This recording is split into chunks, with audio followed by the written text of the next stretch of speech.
Hello. Oh, there's no chat because I was recording something. Oh my goodness. Where the hell is the chat? There it is. What the hell is up? Welcome to the Atrioc broadcast here on May 29th, 2026. Good goddamn. Awesome Muffin Live. Thank you for the 41 months. My Glizz Lord, thank you for your public servitude. Public service is fine. Servitude sounds. Daniel X71, thank you for the 36 months. What's up, bestie? How are we today? Oh, I don't know. Bestie. Call me the wingman. That's just gross. Stay frosty. Thank you for the prime. Thank you for the prime. Average DJ, thank you for the prime. Winter Warrior, what's good? Peacock Palaver. I'm drinking a green tea, an organic green tea. Did you see that New York passed the land value tax? I know you hate LVT with a burning passion, so you said, I don't hate land value tax. That's not what I said. You're mischaracterizing me. Did New York actually do this, though? That would surprise me if this is real. New York State authorizes a land value tax that could provide billions for transit investment. Governor Hochul announced, wait, take a look here. We're getting to the bottom of this.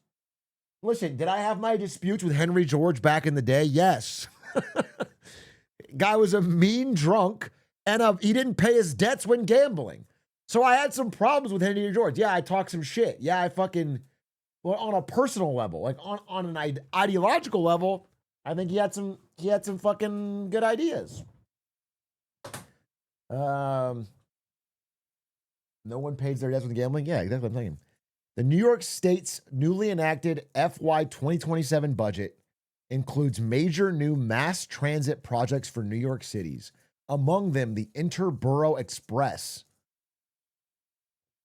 The near-term funding outlook is rocky, but the budget includes a powerful funding and financing tool that will allow the State Transit Authority to capture the added value that the IBX and future projects will create. Okay. So some kind of property tax around the land, around the subway. And so as the subway gets built, the land value goes up, they get a higher tax, it pays for the subway. Sounds great. It does sound great. Honestly, the hard part is just building it in America in 2026, is just actually constructing it. Like pouring the concrete. That's the part where, but paying for it, maybe they got a plan. Now, here's the thing. If you only get the money to pay for it once you raise the land value, and you have to build it to raise the land value, you're going to have to borrow a lot to get it started. If it doesn't get built quickly, then you're not getting any raised revenue. So it really comes down to, can we build something on time? That's the real fucking question. That's the $1 million American question right now. Can we do it? I don't know. I'm a little skeptical, but I would like them to. The lion doesn't mind the taxes, for he doesn't pay tax. Are you the lion in this situation, king of the game? You are in this case the lion who doesn't mind the taxes, for they're for lesser men. That's interesting. The lion didn't file tax returns for the last 4 years. Okay, I gotta tell you, the lion might end up in debtor's prison. The lion might start having his wages garnished by the vultures.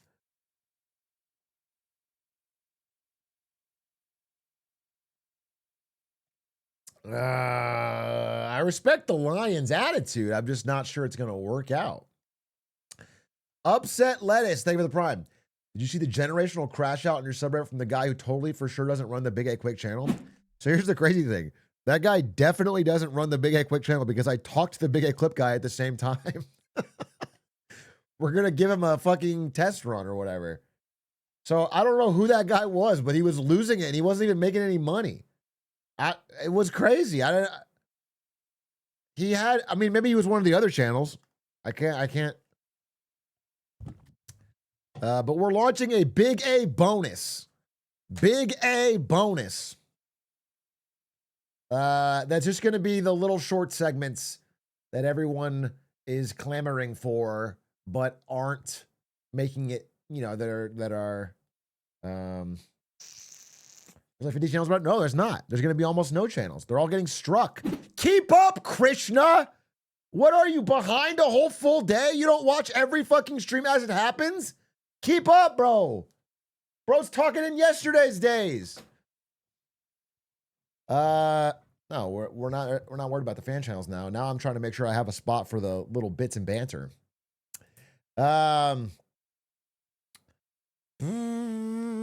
He's not Christian. I'm sorry to do that. Favorite turnip. Thank you for the prime. Thank you for the prime. Thank you for the prime. Big A. What if Arsenal loses tomorrow? Will it cause Mamdani to resign? He has an Arsenal jersey. And if you think about it, Arsenal jersey's red and Mamdani's wearing red. That means we can end communism. You've made so many good points. I have no idea what'll happen. Mamdani is a gooner at the end of the day. I can't quite tell you. I do think this is my strongest anti-Mamdani take. I think he's going to take too much credit if the Knicks win. And that kind of pisses me off. That kind of pisses me off, bro. You don't get, it's not on you that the Knicks win, bro. No. Him and Chalamet, dude. I don't like these celebrities feeling some type of way that if the Knicks win, it's like because of their energy, bro. It's not because of their energy.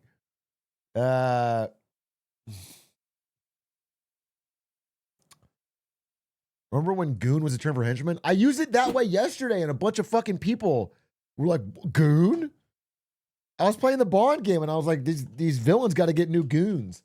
And they were like, what? Yeah, bro. That's how people would say it. They would say it in cartoons as a kid. Now it's been spoiled. It's been ruined by the Gooners.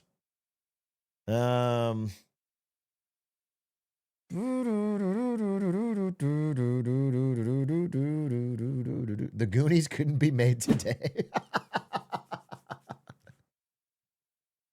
Yeah, it would have a different meaning if it was a fucking thing about a bunch of teens called the Goonies. You're excited for the false flag operation tomorrow at the World Cup that'll lead to martial law? Is some kind of TikTok theory or something? If you genuinely believe this, what are you going to do if it doesn't happen? Are you just going to move the goalposts? Because I am just, I'm worried that there's a sort of QAnon for a different political slant. Then it moves to the NBA Finals? No. Calling everything a false flag so you don't have to care about anything? That's beast, bro. That's beast. It's called saving mental space, okay? Anytime anything goes wrong in your life or in the world, it's a false flag. And therefore, the only real flags are green flags for your own future success, okay? When I forget to flush, it's a false flag. Yeah, exactly. Like if you walk out of the bathroom and someone walks in after you and goes, wow, why the fuck did you leave a huge mess in here?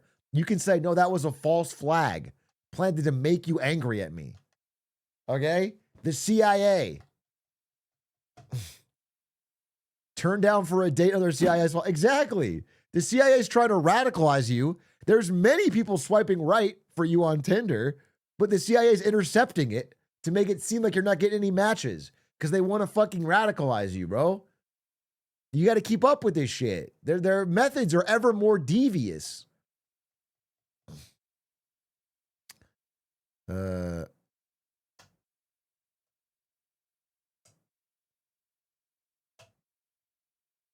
Big A, you don't know me. But if I did a quality doctor battle report on this $250 bill and the history of when we printed the $100 bill and when we started making bigger bills, but like a high quality Dr. Battle report. I feel like I'm about to start printing like it's nobody's business. This damn $250 bill being a sign, or you got a PowerPoint Glarketing Friday ready to go.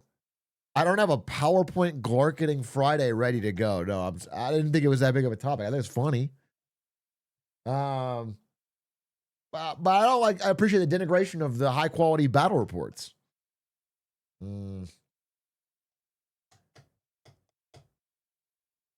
Big A. Why the fuck do we print more $2? What do you mean? Why that's your goal? Is more $2 bills? Has Atrioc talked about the yard saying he doesn't ever read chat? It's obviously not true, but I have to read your message because otherwise I'm playing into their hands. What a catch-22. 90% of my content is reading chat. Fucking, it's the whoosh button. What are you talking about? Motherfucker?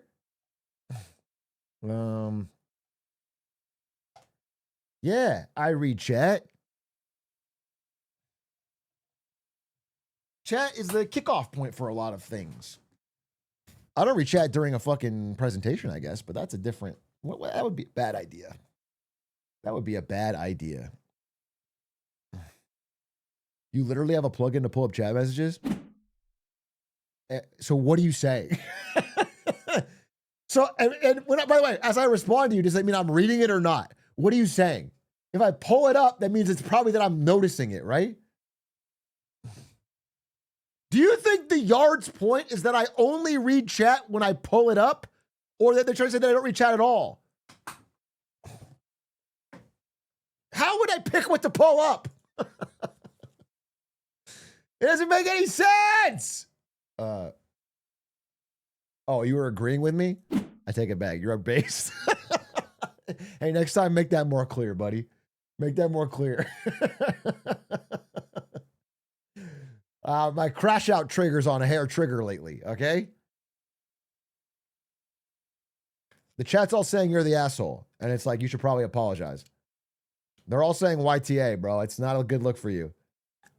They're all saying YTA. You need to fucking...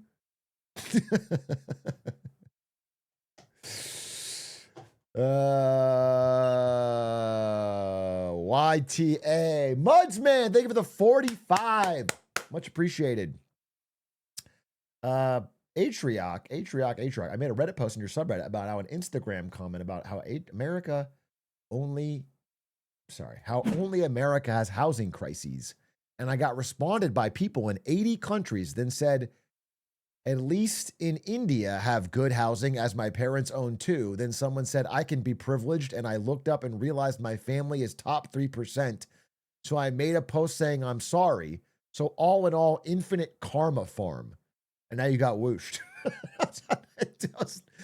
A useless story. So your story is that you posted something wrong, people corrected it, you posted a correction that also had something wrong, and then you corrected that, and you farmed all three karma, which has no value, and then you came here and posted it in my chat. I mean, W for acknowledging and correcting mistakes, I guess. Do you know what I'm saying? W for progress. Crazy. I think, you know what? It's funny that your first statement does resonate with me, because there are some people that if you talk about like things that I talk about, which is like America having housing problems or America having economic problems, people think that's only in America. They think that the rest of the world's just fucking cruising right now. No worries about inflation, no worries about youth unemployment, no worries about housing. Everyone else got it figured out. And they're like, America though, if I could just get out of here, it would be all right. And it's like, that is, I have to push back on. It's true about America. It's very true. Very, very real here. But it's not only here, bro. That's where you're. Although it doesn't help that specifically with regards to like gas prices and inflation, the reason that's happening everywhere is very specific. It's not like that happened by happenstance to everyone in the world. That's happening because of a very, very specific reason. So You know what we should do? This would be good for America PR. We should repaint all our boats in the Middle East to be like New Zealand or something. And then Trump should get on TV and say New Zealand caused the war in Iran. And then say they fucked up this whole Hormuz thing. They need to back out now. We can try to figure this out. And we just blame it all on the Kiwis, bro. This could actually like a true flag.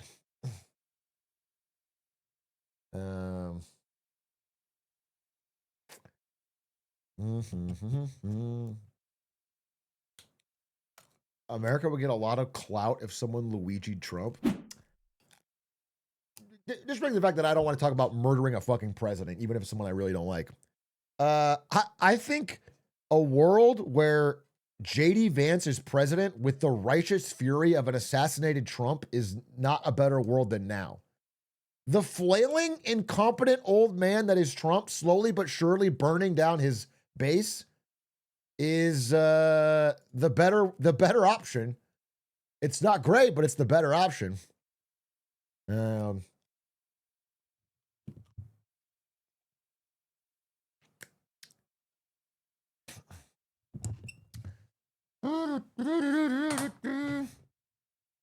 Love the 007 playthrough content. Here's a primer. Hey, thanks for the prime, bro. I've been enjoying the game quite a bit. I'm excited to play another level today. It's very Bond-like thus far. They delayed Fable? No, bro. Really? I was actually looking forward to that one. Why does the Fable delay 5 hours ago so it can... Oh, it's Grand Theft Auto. It's not even that it's not done. It's that they don't want it to launch anywhere near Grand Theft Auto so it can have the dedicated moment it deserves. This year is packed with incredible games for Xbox players to enjoy, from Halo, Gears of War, and Call of Duty. I'm excited for this game, Star Wars Galactic Racer. That's funny. They're just moving it for that reason. They're worried about the launch of GTA 6. Interesting. I mean, to be honest, I'm mad about it, but can I say I blame them? If you work that hard on a game, you launch it next to Grand Theft Auto, you get no traction. I guess I'm not so mad. If it comes out like on time in the spring.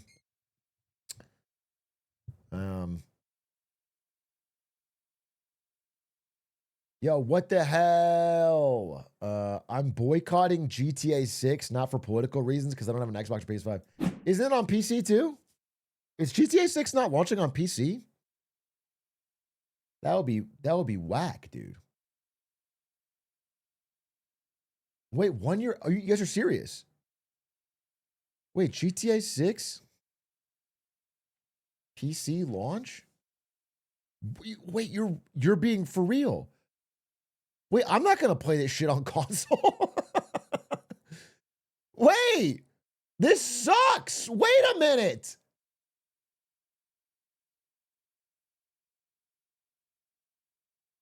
That fucking sucks. Oh my God. Wait, I got to like set up my shit if I want to play. I'm getting gate capped. That's how every GTA has been for the longest time. Bro, the last GTA was in fucking 2013 or some shit. When did GTA 5 come out, bro? It's been one game for a decade. Don't act like this is happening every year. I got to keep in mind. Aren't you a millionaire just by a console? First of all, I have a console. I literally am a millionaire because I'm too lazy to drag it in here and plug it in and set it up to my PC. That's why, okay? But also you just prefer, like, literally, look, if you're a GTA guy, you want it on PC because there's mods. I can do higher quality graphics. I prefer keyboard, mouse, etc. Okay? So now what, I gotta buy it fucking console and PC? I gotta find my Elgato in the drawer somewhere? This shit is fucking trash. Accenture, yeah. Heartbreaking. Streamer has to work for the first time in his life. Bro, you can't hit me with that anymore because I'm a consistent streamer. I've been hitting my schedule every day. The doubters have been won over. Okay? I'm hitting it consistently. And we struck the channels, and we launched Big A bonus, and we're probably going to beat the fucking James Bond today. It'll be a completed game. Maybe not today. I don't know how long the game is. 4 minutes? I'll go 4 minutes over then. Atrioc, if you are setting up the PS5, then what is this? Some kind of clip. That's unbelievable physics. Even what is this? More playful and fun. That is, rather than striving for absolute fidelity. I'm not playing this fucking game. I don't care what clip you found. That's way too old. That's way too old. I'm not playing that fucking game. Bro, I got James Bond to play. I got Hera fucking pestering my ass to practice Age of Empires 2. No way, dude. No fucking way. I got Lego Batman, which I'm definitely going to play. You know what I'm saying?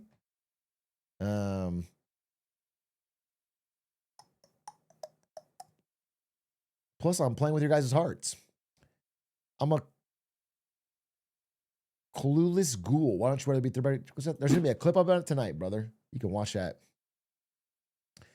You see Jason Schreier made a YouTube channel? Yeah, I'm having lunch with him. He's in LA in like a week. We're going to have lunch, and he's going to ask some questions about a running YouTube channel. Maybe I'll bring him on the channel. I don't know what we could talk about, but definitely going to do that. I got some interviews cooking. I told you guys about it, though. But yes, I got some interviews cooking that I'm excited about. Bad Gluten, thank you for the 26 months. I'm at Chili's because of a medical event. What does that mean? What medical event would require you to go to Chili's? I guess hunger? Hunger? Yeah, okay. Stubbed my toe and craved apps. Depression? I think Chili's might be a better... I'm not a doctor, caveat, but I am smarter than all doctors combined because I'm a streamer. I think Chili's might be a better cure for depression than any therapy. I legitimately think like a triple dipper and an affordable, delicious burger might do more for the mental health than anything. It's like my version of a BetterHelp ad, but it's for Chili's. Therapy is paying a nerd to call you a loser. I think that's a reductive description of therapy. I don't think that's exactly what it is, bro. I think that's not correct. I push back on that. I think can you prime to me? I'll call you a loser, and that's what it'll be. I think priming to my channel is paying a nerd to call you a loser, bro.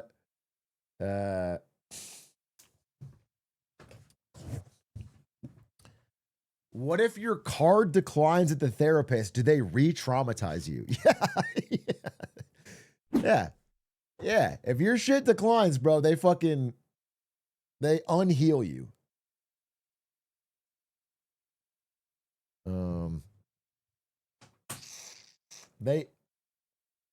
Big A, I'm going to be programming director. Okay, congratulations. At my campus TV station next year. Any tips to grow an audience? Hoping to push the views on our YouTube videos above 1K to justify our $100,000 budget. You guys have $100,000 budget? Bro, you know what you should do is funnel that over to me, bro. You can count my views. Dude, that's crazy. You got $100,000 budget? I mean, I assume if it's a campus TV station, the goal is not views. It's not a profitable venture. The goal is to get you guys to practice making things because it's a campus. It's a learning experience. You're supposed to run your TV station. So what, like getting views is not, I mean, it's the scorekeeping, I guess. You should rip Pokemon packs on TV. I mean, do you have to cover campus news or whatever? Like what? I don't understand. Can you cover whatever you want? Are they just giving you 100 racks to start a YouTube channel and do whatever? Mm.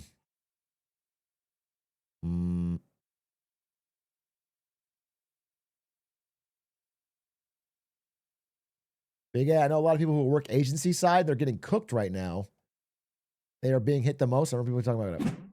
Yeah, I mean, what he's talking about is marketing agencies are getting fucking hammered by largely by AI, where companies are pulling back on agency marketing spend or asking them to do more for less. So their jobs are getting more difficult.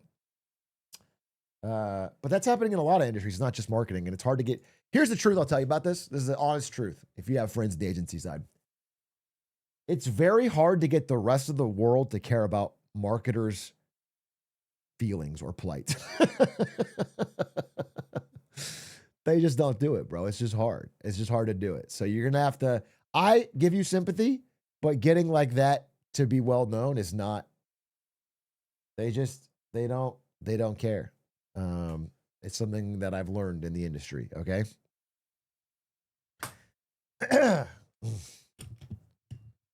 Ba-ba-ba-da-ba-da-ba-da-ba-ba.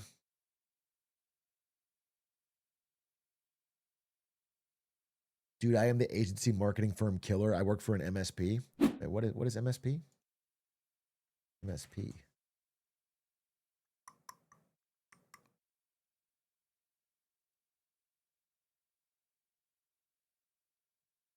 I don't know MSP. Maybe I missed that.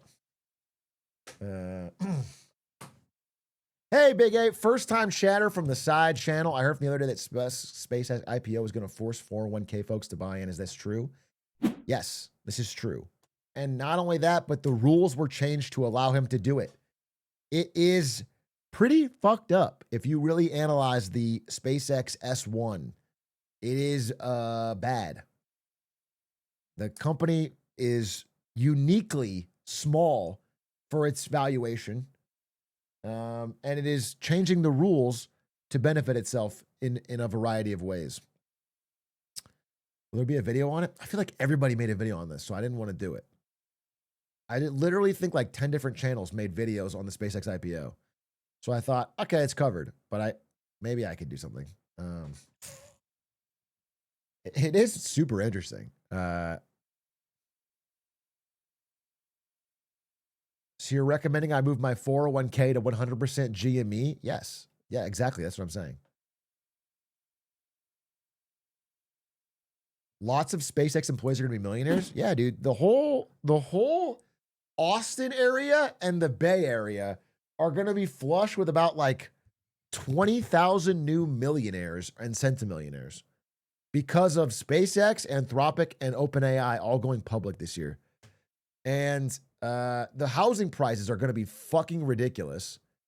It's going to be a real weird financial cliff for the difference in wealth between people who got a job somewhere and a job at one of these companies.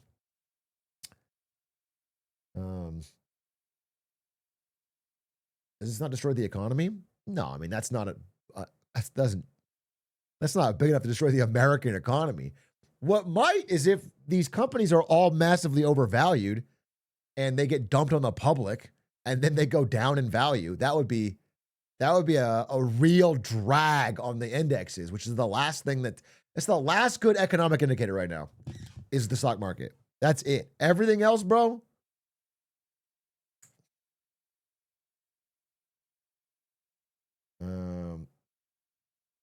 Everything else. I mean, what did I see today? It was like, let me see if I can find it because it really summed it up, bro.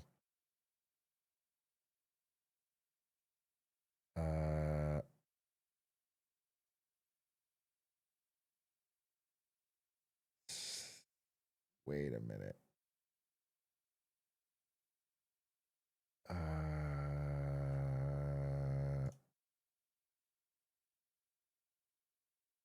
Can't find it. I mean, whatever. The general idea is that like, Oh, Alaska there's a bunch of funny winning gamblers. Oh, this imaginary line in this graph says there are things are good, so it doesn't matter. But I mean, other than the stock market, that none of the lines aren't even saying that. I'm saying, sorry, consumer defaults are the highest they've been since '07. Consumer sentiment is lower than any recession that we've ever recorded. And combined, those two things plus rising inflation are not a good sign for the average person. It's just not a good sign, right? But the stock market's still up. So that's the last thing that hasn't broken. Can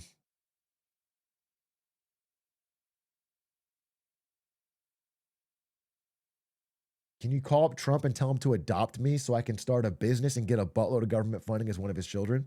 Doesn't that piss you off almost more than Trump himself? I don't know why, but Trump's kids make me angrier than Trump. Even though their damage is, I guess, less.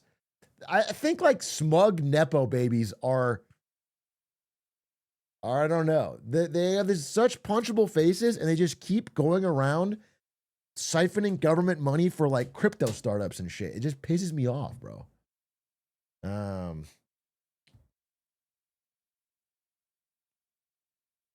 It's like Nepal. It's like the Nepal, you don't even need to be a child at this point. Dell walks in, donates some money to his baby fund. Yeah, exactly. We talked about this, bro. When Trump announced the Trump accounts, these little $1,000 accounts for kids like going to the stock market, we watched that live, and he had Michael Dell come out on stage, and he shook his hand, and he was like, "Thank you for doing this." And I said, "Look, at the end of the day, Michael Dell is giving some real money that is really going to kids, so I'm not gonna shit all over it, but it's very likely this is part of like a quid pro quo thing with Trump, where he gets favors or."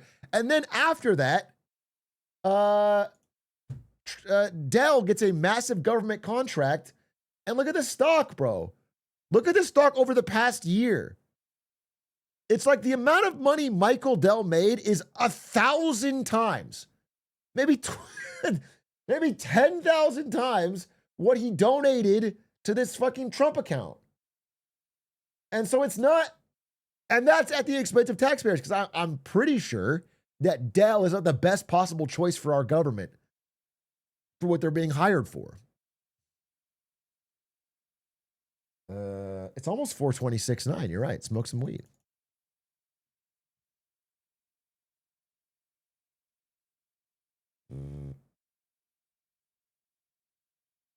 I'm a union aerospace mechanic in the Midwest with zero debt. Now I describe my situation as just all right. So the idea the average person's financial surviving right now is absurd. I'm surprised you say you're just all right. I mean, it sounds like you're doing pretty well. You have zero debt. You have an aerospace mechanic job. You're in the Midwest, so low cost of living. With all due respect, it sounds like you're doing pretty damn well. It sounds like you're thriving.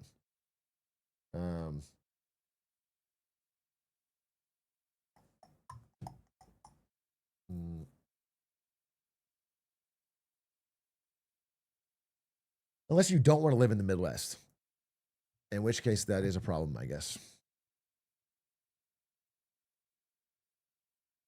That's what he's saying. Give me the high level. Yeah, but what I'm saying is that even true? I'm sort of pushing back on the idea that he's just doing all right. It sounds like you're doing pretty well. I'm curious by what metric you think you're doing just all right, but maybe it's just the expensive housing. Maybe you got a big family. Did you see the Blue Origin explosion? I saw it. I don't know what happened. Did someone get hurt? Blue Origin explosion. It's like an unmanned rocket, right? Like it went boom. Tim, that is a fucking crazy mushroom cloud. Look at that shit. Does it test?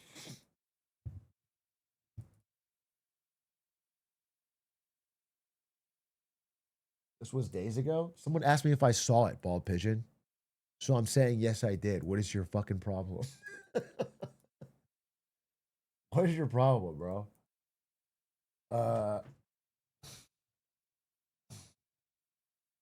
Is Katy Perry okay? No. Katy Perry and Trudeau were on it.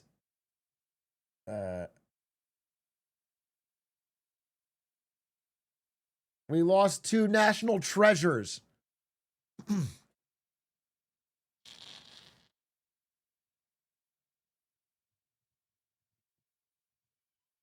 As a physicist, I can safely say the video shows an explosion, and the cause is something that causes explosions, probably.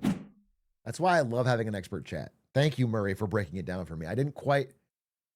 That... You guys concur? The fellow scientists in chat, you guys concur? That's good. I mean, this Socratic seminar we have around scientific, that actually helps a lot. I appreciate you guys doing that for me. God, what a... I mean, I'm no expert here. My understanding is that this is like not insane to have happened. That a lot of these tests have explosions, and that's why they test it and they figure it out. Maybe I'm wrong, but I don't think it's that crazy.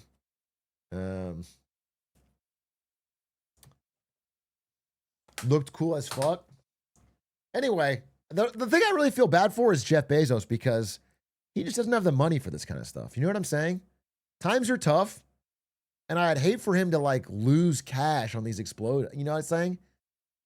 I just feel like he's going to be having to really scrape between the couch cushions to find enough to run the rocket again.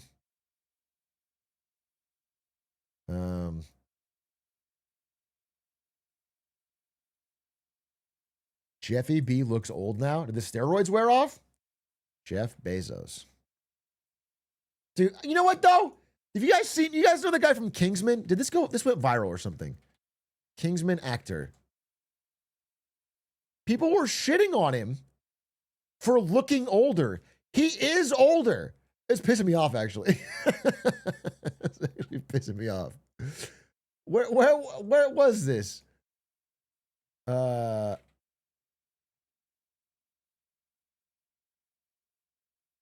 Someone find this for me, dude. Here it is. Wait.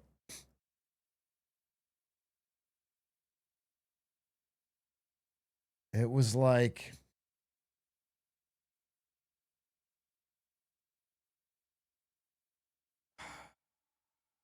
Where did this...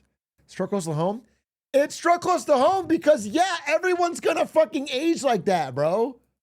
What are you gonna... People were shitting on Henry Cavill? Yes, dude. It's like... It's just crazy. It's crazy. Show before and after? I can't find it, but it was viral. Someone can find it. I'll link it to me. They were just showing Taron Egerton at like his fucking peak hotness, and then him later. This one. This guy. Favorite actor that aged 30 years in just 11 years.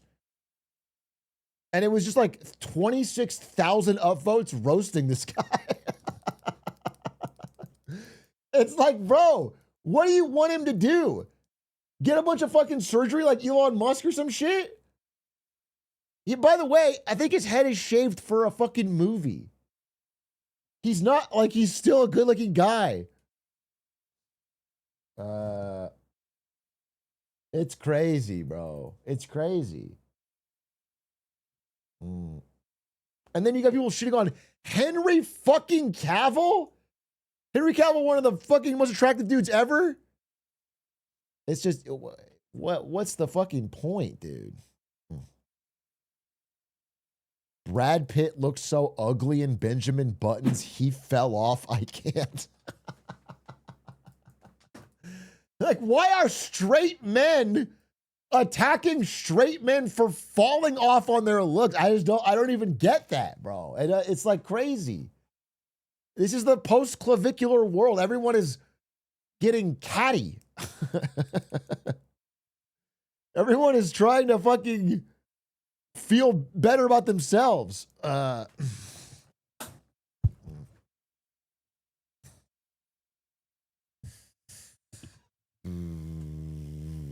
like Christian Bale in Vice. He's very sexy.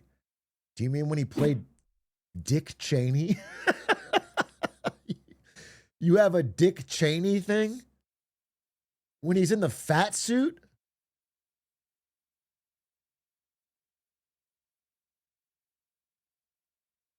Cheney the GOAT, by the way. I wouldn't say Dick Cheney is the GOAT. He's the GOAT hunter. You ever heard of a guy going deer hunting, shooting a human on accident, and then getting the human to apologize to them?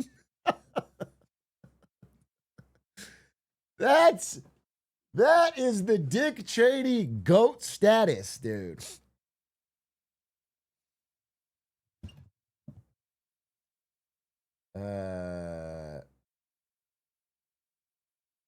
This is the one?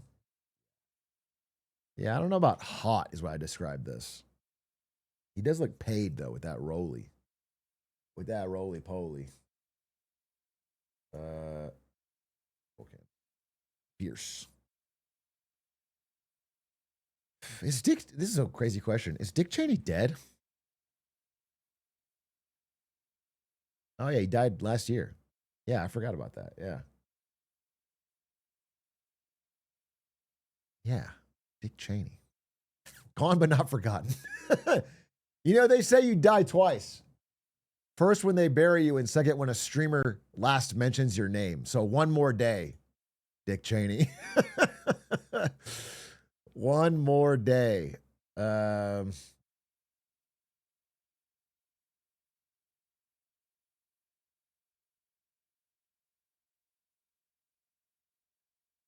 Atrioc Reacts One Piece quote? That is not a One Piece quote. I mean, if it's in One Piece, it's not a One Piece quote. I'll promise you that.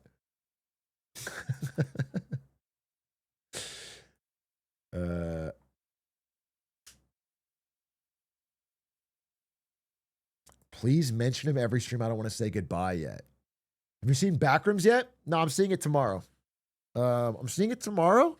And then I think I'm going to do a prez on Monday, short one, on how all these YouTuber films are just crushing. Just absolutely crushing at the box office. It's kind of a weird paradigm shift. We kind of covered it with the Markiplier interview, but it's gone parabolic. So we'll talk about that. Is your favorite One Piece character Saint Saturn because he's bald and has a mustache? Even if I were bald, which I'm not, but even if I were, that doesn't mean everything that I like in the world would be bald. It doesn't mean like I love Mr. Clean and I love bald characters, and that's not how it works.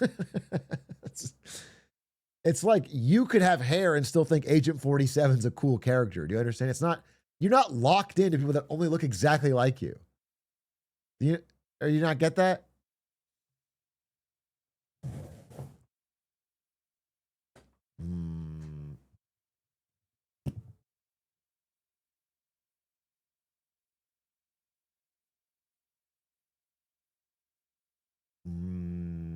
Psychologist in chat to get a rain check on that. You need to know the context for the Backrooms lore to see the movie. I will not explain it. Okay, well, I definitely won't get that context, and I'm going to do it anyway. So deal with it. Yeah, well, I'm pretty sure I'm just going to fucking... Here's the context that I think I know. It's a bunch of creepy back rooms with liminal spaces. Did I fucking nail it? It's gonna be mildly unsettling. I think I'll be fine, bro. I think I'll be able to fucking navigate.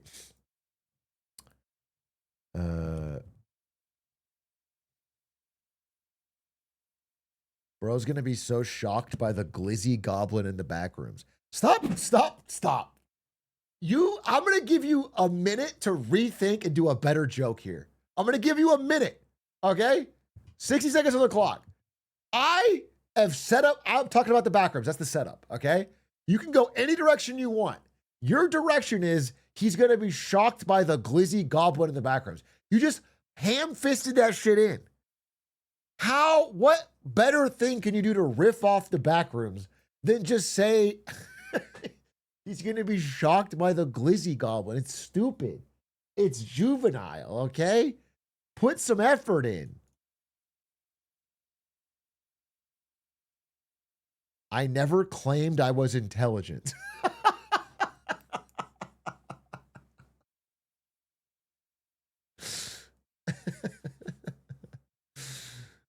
+2. +2, I guess. He gets there. My God. My God, my God, my God, my God. My God. This chat, bro, it's got it all. Did you see that Ludwig is beating everyone by 4x in stock reaction? Yeah, I talked about it. I did a clip about it, right? Ludwig had AMD and Micron. Micron up 10x.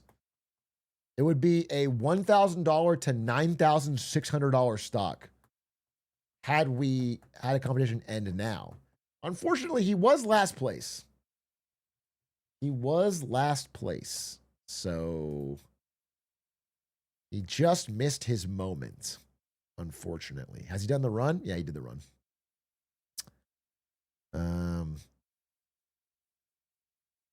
But that is correct that AMD would have been the best performing stock of all 50 stocks chosen. No, sorry, AMD, Micron. Micron would have been the number one. Though, had somebody had the foresight to choose SK Hynix or Samsung, they would have been even more profitable.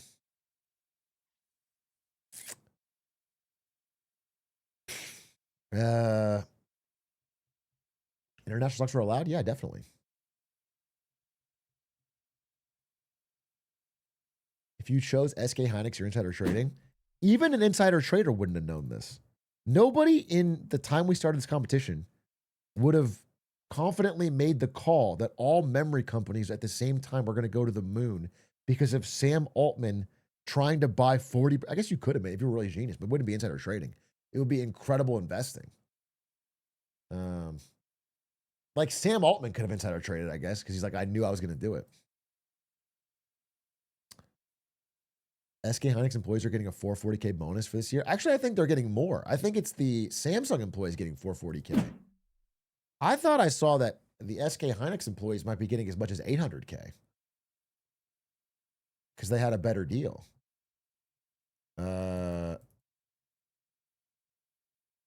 Which is pretty fucking crazy. To be like just a factory worker on the line for the chip factory. Get that kind of bonus.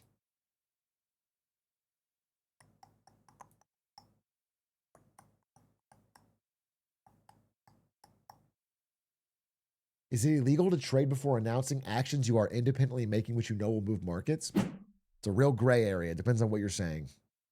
It really depends. The answer is it depends. If it's you're roaring kitty and you tweet a meme, it's not illegal. Probably should be, but it's not. It depends on what kind of material, non-public information you have. And even intent matters. I guess the best answer would be if you are poor, they'll get you. If you're rich, you're probably okay. Rich or well-connected.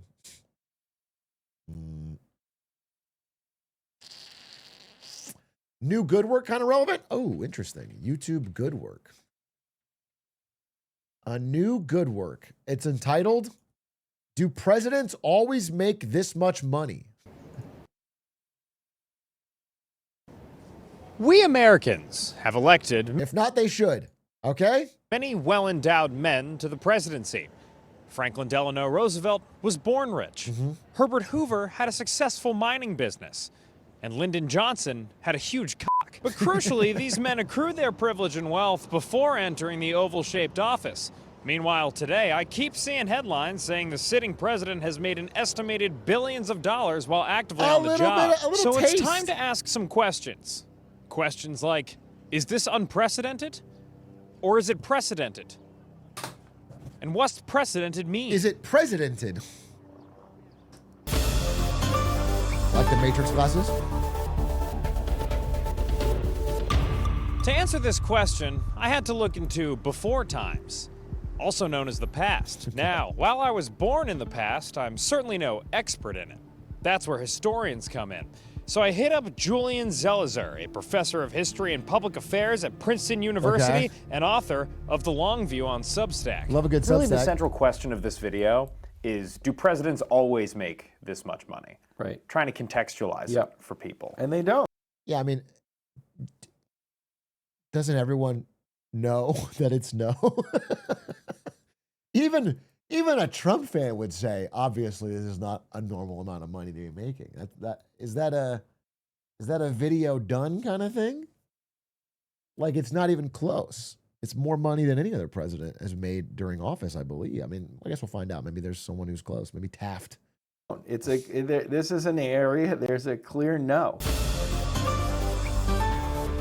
Case closed.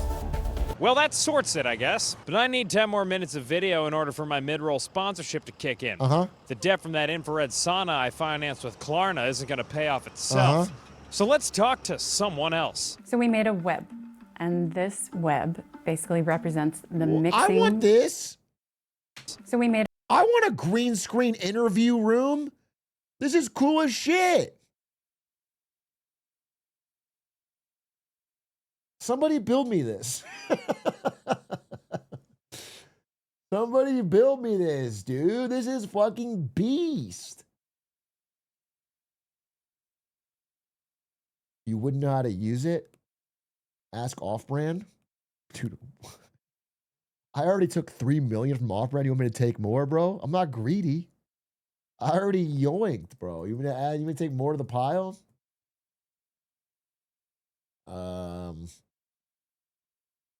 Chairs, green screen, camera. I guess we could set one of these up at the Lemonade Stand studio. I should use that more. We have room in there. That would be interesting to do a green screen interview room, and then I could like do in-person interviews.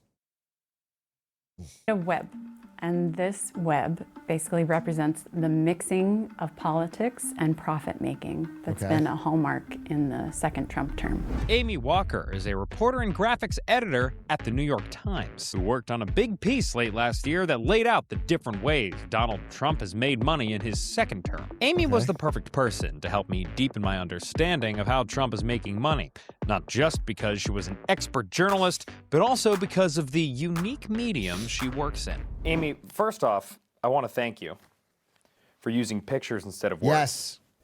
That's my job, actually. We basically clustered all of this action around 4 different industries. So cryptocurrency, artificial intelligence, global real estate, and defense and technology. President Trump, through the Trump Organization, has had a really lucrative real estate portfolio. Well, his sons now run the Trump Organization. You can't fault him for success, okay? And the fact that he put all of his wealth in his son's hands means he is successfully divested from it.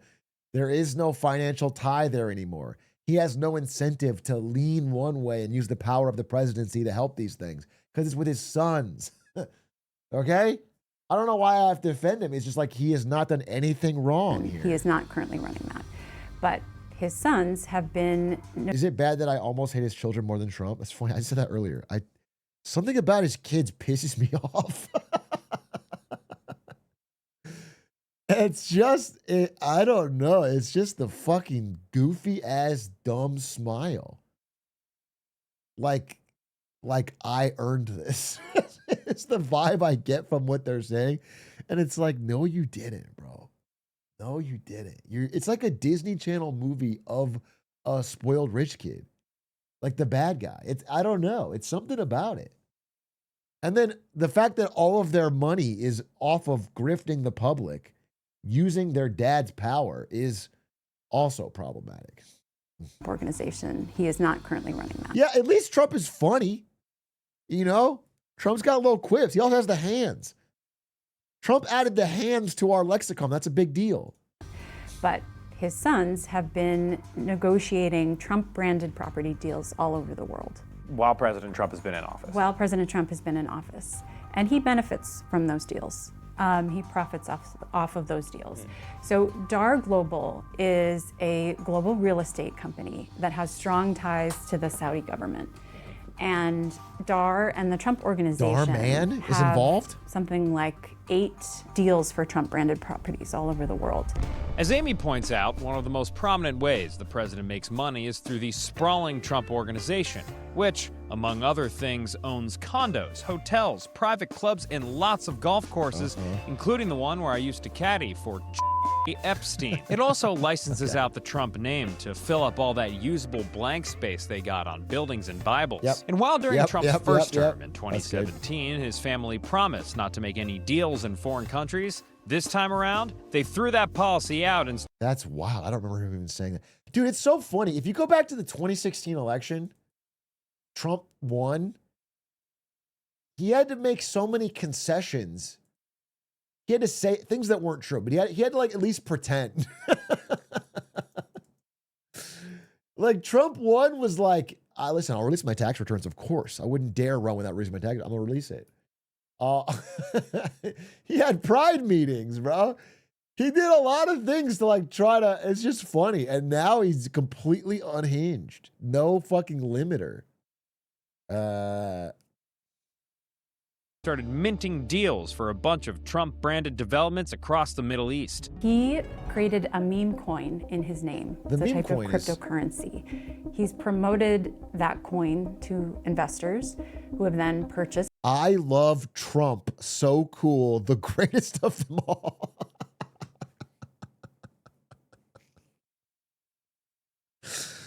Did Lincoln say this? I forget. This is like one of our great presidential speeches, right? Wow. That's awesome. That is awesome. And Lud bought it. So the Trump meme coin. And as a result, there are trading fees that ultimately end up in 3 different entities that are tied to the Trump family.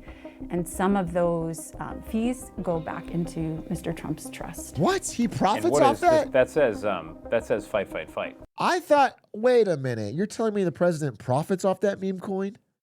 I thought he did it for his love of cryptocurrency. I thought he genuinely wanted to help make cryptocurrency more widely adopted through the use of the Trump and Melania meme coins. But instead, it feels like a grift. That is a corporate entity that is linked to the Trump family. Called fight, fight, fight. Indeed. President Trump was originally pretty skeptical of cryptocurrency, and he's now a champion of crypto. I wonder what changed. So he's promoted investment in crypto from the Oval Office. He's rolled back Biden-era restrictions on Sorry, what was this? investment in crypto. Congratulations, Bitcoiners, $100,000. You're welcome. Together we'll make America great again. This is right after his term started. What's Bitcoin at now, I wonder? Just a quick check on Bitcoin currently. Since he's saying you're welcome, he takes credit for when it's up, right? So what?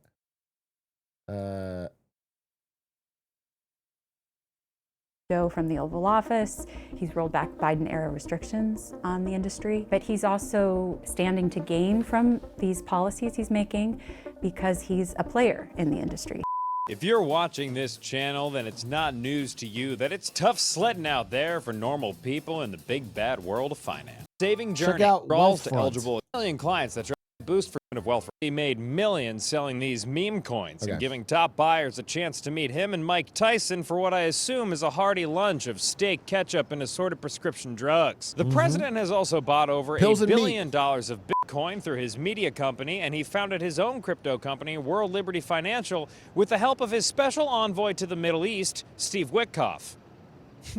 There he is. It was last May that Trump and his advisors were pushing for the sale of microchips to the UAE. That same month, the UAE negotiated with World Liberty Financial, and the UAE purchased about $2 billion worth of one of World Liberty Financial's cryptocurrencies. Cool.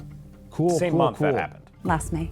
We didn't attempt to assess if these are conflicts of interest or if these are legal. Nah. I can say that President Trump has said he's exempt from conflict of interest laws. Well, so his word this is bond. all okay. And that's true. Presidents are not subject to conflict of interest laws that apply to government officials. When asked why he didn't keep the more stringent restrictions on the Trump organization like he had in his first term, Trump said, "I found out that nobody cared, and I'm allowed to."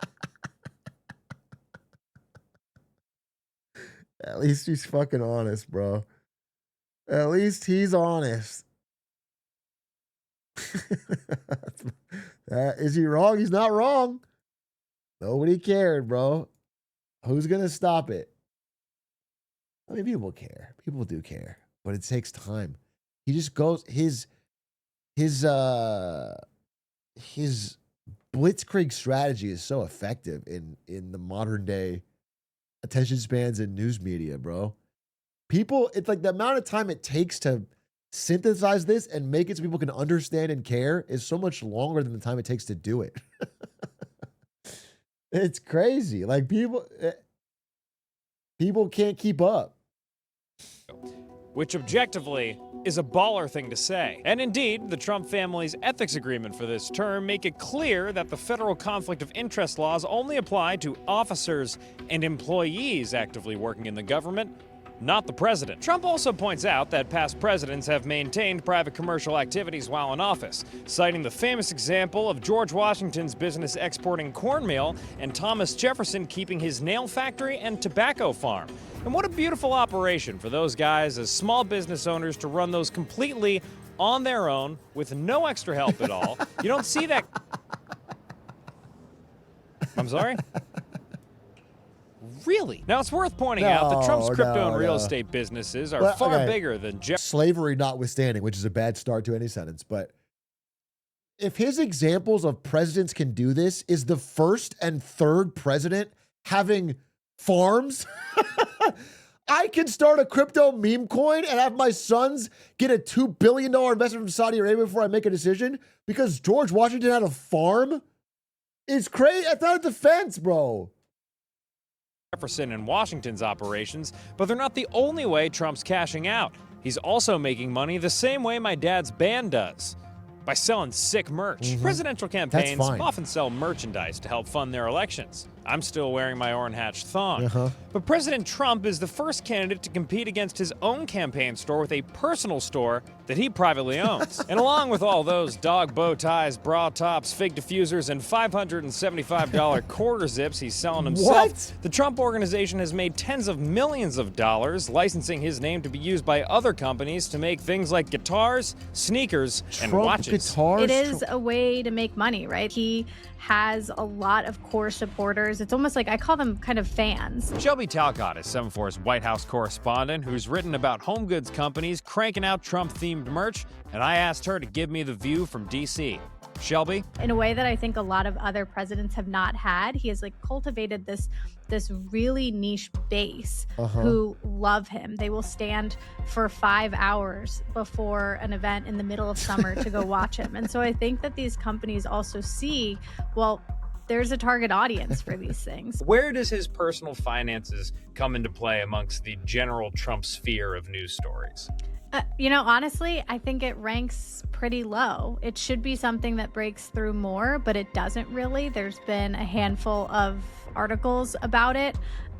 Occasionally he's asked about conflicts of interest, but really it doesn't break through here in DC. And I think there's a few reasons for that, but the biggest reason being there's just so much other news going on, so much other breaking news. And indeed, there is a lot of news going on that makes it nearly impossible to focus on what's important. The president's stock portfolio making trades in companies that he's actively affecting through policy, the president paying his allies with taxpayer money, the president absolving himself from ever getting audited in the future, ensuring he can pocket all this money we're talking about. That one was extra rage-inducing for me. We talked about this recently.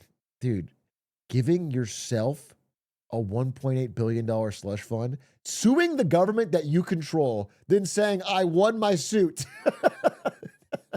and let's settle. Here's $1.8 billion. By the way, I could never be investigated for taxes again. Not me, not my business, not my family. That's crazy, bro. It, Him making?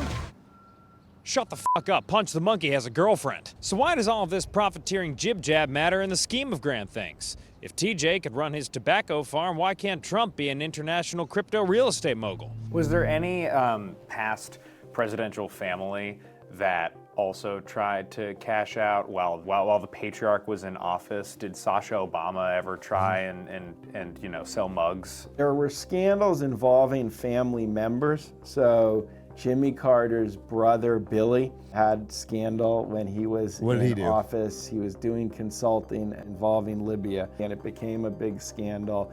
In the end, it wasn't shown kind of exactly what he had done, but there was an indication he was trying to profit that he was Jimmy Carter's brother. Obviously, there was the recent scandals involving Hunter Biden that we heard about. like you said, how much of this do you think is, I don't care, I'm 80 years old, I won't be around to see the consequences? No, I don't know. I mean, I think a lot of it is media diet. I genuinely think a lot of people who are Trump fans haven't heard of any of this. They don't, it's not something that pops up. It's not covered. I genuinely think they don't know. I'm not even kidding. I think it's my honest opinion. They don't even know. I'm not saying they would hear it and go, oh my God, it changed my mind. But I think they literally don't even know about it happening. And if you were to tell them about it, it would seem like fake news. Because if it was so real, why hadn't they heard about it? So that's my honest opinion.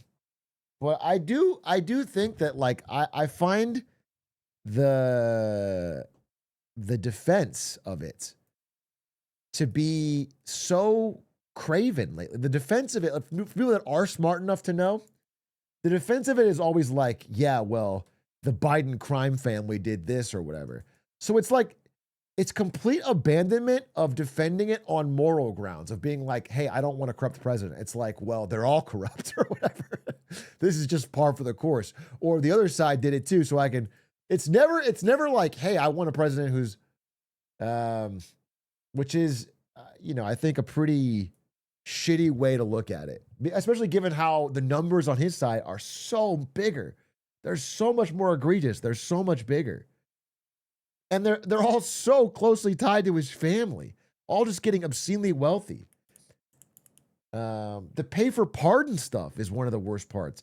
There's like, it's been only just a year, a little over a year, and there's a laundry list of like true criminals who have just donated $1 million+ to Trump and gotten pardoned. It's just pay for pardon. It's like, it's funny because during Joe Biden's administration, criticized them because he was one of the people that said, like, I don't think the president should abuse the pardon system. I'm not going to use the pardon on my son. And then on the way out the door, he did use it on his son. He just did. And I'm like, well, you should stick to your word. That's not a good, it's bad. That you shouldn't do that. But to act like this is the same is crazy. That, like, him pardoning his son before Trump comes into office is a little bit different than like the Nikola Motors guy convicted of fraud, donating $3 million to Trump and then getting off. All that stuff is crazy, bro. It's like you just pay, or like there's like a large, like 10 crypto guys that have just paid money. You even have Sam Bankman-Fried from FTX, and you have what's her name, the Theranos lady, Elizabeth Holmes. Both of them are doing like a MAGA pivot on social media from prison to try and get a pardon. No, SBF didn't walk. He's just trying to. Many times, and the question was Hunter, the son of Joe Biden, profiting from his father's name, meaning getting consulting business overseas where he made money. Bill Clinton's brother also would get himself in trouble. So there's sometimes wayward family members. Roger Clinton did a concert in North Korea? I'd never heard of Roger Clinton. That's wild. Who are trying to get a profit from the fact they are the sibling of the president. But nothing like that. By the way, I would have no problem if Eric Trump wanted to perform a concert in North Korea. If Eric Trump gives up the crypto scam and wants to go perform a concert in North Korea, that is fully his right. I support him as an American. It wasn't as if both of them or all of them were involved in a big business that's literally making millions and millions of dollars because of decisions coming out of the White House. Then the numbers we're talking about with crypto, for example, and his crypto business, there's never been a president who had a product that his family was involved in, making money, that was connected to policy decisions about deregulating that industry in particular of this sort. The levels of graft and corruption that were institutionalized in the 19th into the early 20th century were pretty massive. So while Trump is a break from the recent past, it's more debatable whether he is as complete a break from our past in toto. Zachary Karabell.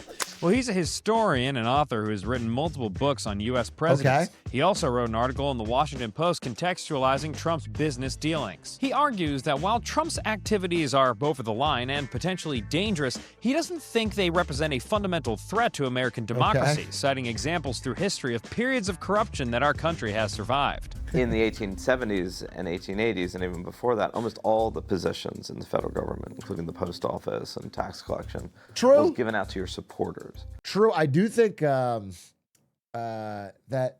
Death by Lightning docuseries, that Netflix show, it was great. It was very, very, very great. And it did show about this incredible, like, pay-for-play political corruption and but, you know, I mean, that was a product of a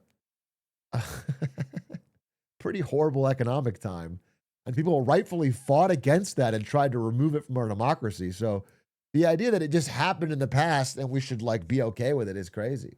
Now that clearly happens even today. You get an ambassadorship because you gave $2 million to the campaign. But in the case of the Trump administration, most of the graft is basically old graft. You know, it's kickbacks, it's contracts awarded to friends. The selling of merchandise is a whole other thing that most other presidents, it just didn't occur to them. Now, folks, I'm going to give it to you straight down the barrel. Well, I mean, only Trump could really sell merch on this scale. I don't think people would buy a fucking like a Taft plushie. Or like I don't know, a George H.W. Bush fucking Bible. A Bush trimmer, a George Bush trimmer, and it's like a Manscaped collab. Wait a minute, bro. There's money in that. I can't wait till we've got fully social media-fied and presidents are doing ad reads from the Oval Office. I can't wait, bro. My fellow Americans, let me take a moment and tell you about the sponsor of today's address, Rocket Money. Okay? America's economy's on a rocket ship to the future. And you know what else is a rocket? Rocket Money, which can save you money like we're saving this economy money.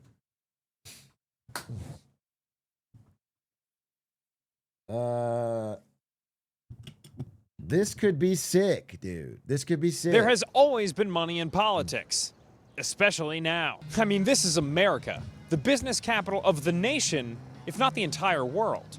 And you might consider what Trump is doing to be a natural extension. America is the business capital of the nation?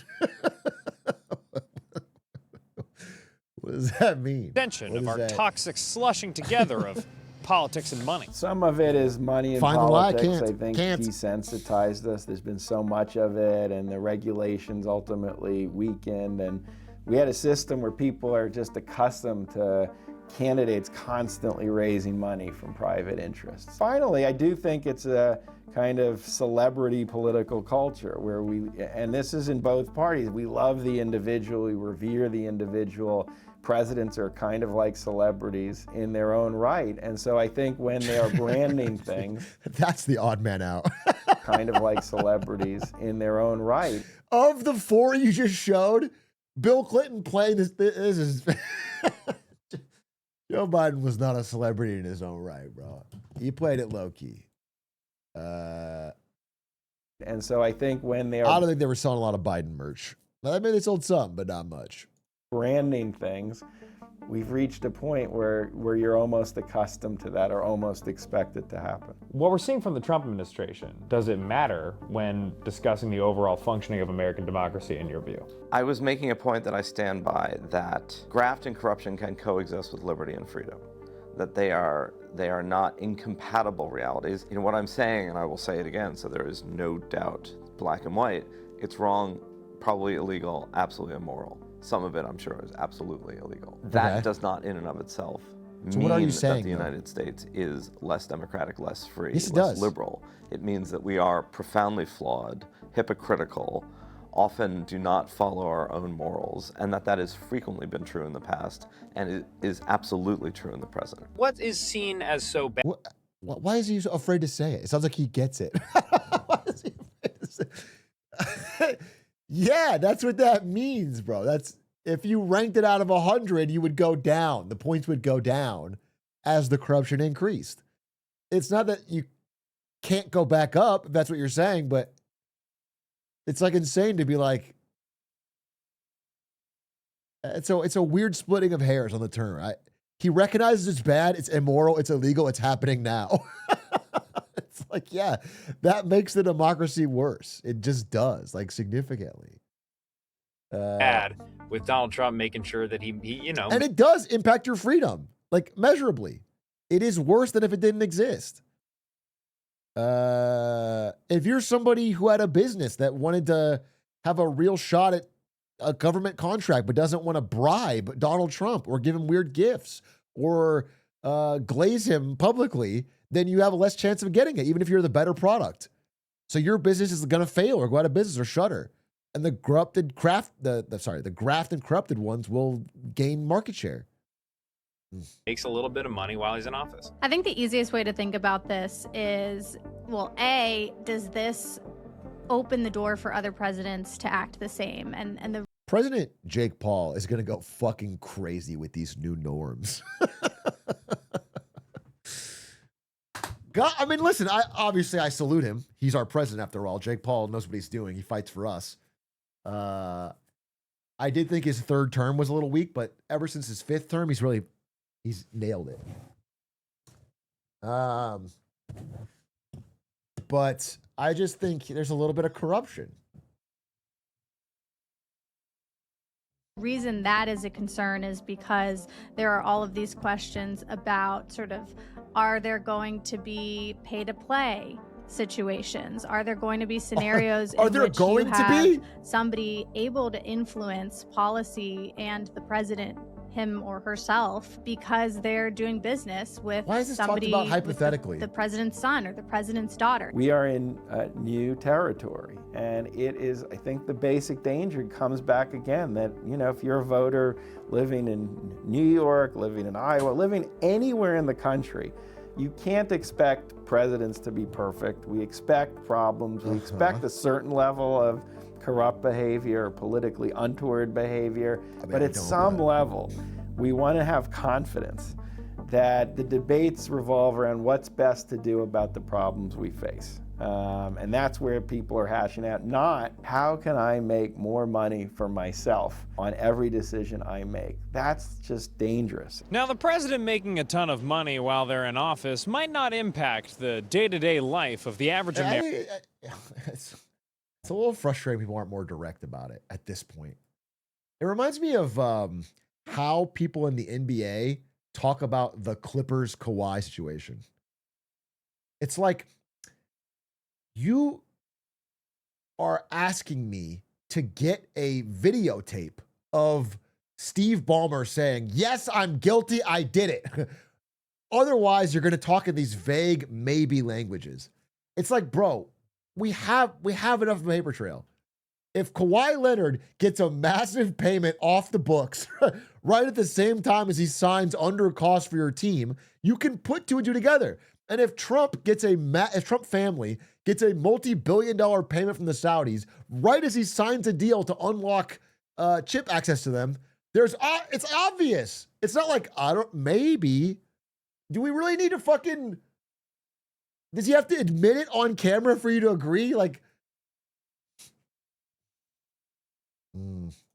But if the presidency is seen as a quick way to grow your condo golf course crypto empire, then I think it's safe to say we are doomed to have sociopathic podcast hosts running for president for the rest of time. Which is why, for the benefit of our great nation, I am now unilaterally declaring that it has to suck ass to be president. The presidency should be a brutal 4 years where you get paid basically nothing and come out the other side looking like a sunburned football like Abraham Lincoln did. And to be clear, this photo was taken before he got shot in the head. If we can make the presidency truly blow, then we can ensure that the only freaks who want the job are in it for the right boring reasons. Like, for the good of our country, or believe. I think that's the opposite, bro. I mean, I think it's a funny statement, but I actually think running for and being president does truly blow. It's horrendous. And that's why we only get the freaks who want to use it for their own ego or for financial opportunities. I actually think that's true of a lot of our political jobs. I think our political jobs, technically, I wouldn't mind them getting paid more, is the crazy take.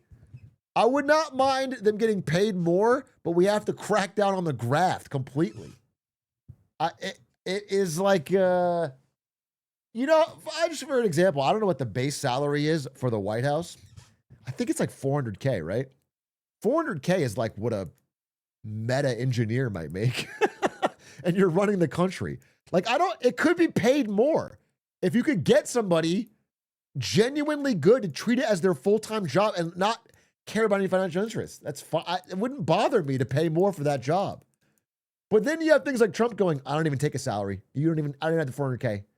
I'm so noble, I don't even take the 400K. And he's making $9.8 billion off of the graft. It's fucking crazy.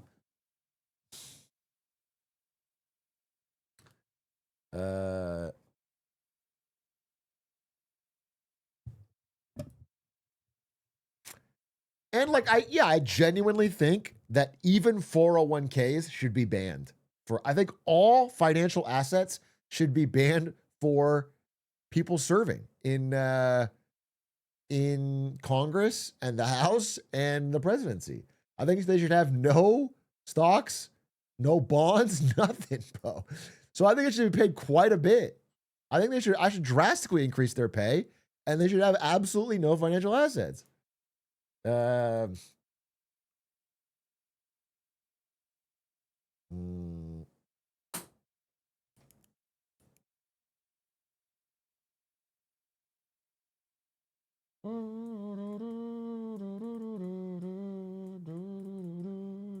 Also, streamers should get a big raise. Yeah. Now that I think about it, I think the government should subsidize streamers for a bit, because they provide a lot of light and joy to our society, and they help improve our country. In fact, I think all of the financial assets that the Congress people held should be transferred to streamers so they can be good stewards of Nancy Pelosi's stock portfolio. Even in our neighbors or whatever. Make the presidency suck in order for our lives to not suck. That's a campaign I can get behind. And for good work, I'm Dan Toomey. Ba, ba, ba, ba. That was good. That was good. It is nice to see a summary right there in black and white, even if I think they should have been more direct. Do you think there should be like a 2-month grace period where you can vote to impeach the president at the start of the presidency? Dude, I think we just wouldn't have a president for like years. America's already like a 50-50 place, and we sour on someone instantly. We would have no president for such a long time. It's kind of like the UK. Yeah, it's kind of like the UK. I don't know. All the things I think kind of get broken by Trump because he follows no norms and is uniquely terrible. It's like I'm not a fan of, I don't know, George Bush or whatever, but I wouldn't want to change the rule for that. But for Trump, it's like, damn, I'm rethinking everything. How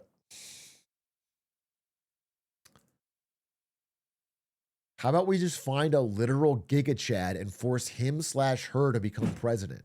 just genetically, spiritually, and physically just meant to be a president. What kind of fucking anime ass LARP shit is this? You want to pull a sword from the stone? Who are you going to look at? You're just trying to find someone to say you were born to... Yeah, some fucking Homelander type shit. What do you mean? Genetically fit to be president?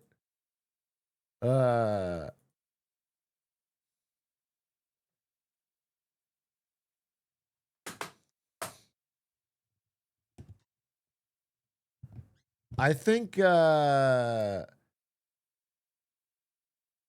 that the plot of Shrek 2? You think the plot of Shrek 2 is that someone is genetically born to be president of the United States? No. It's about the fairy godmother and the You're trying to do some Lisan Al Gaib type shit?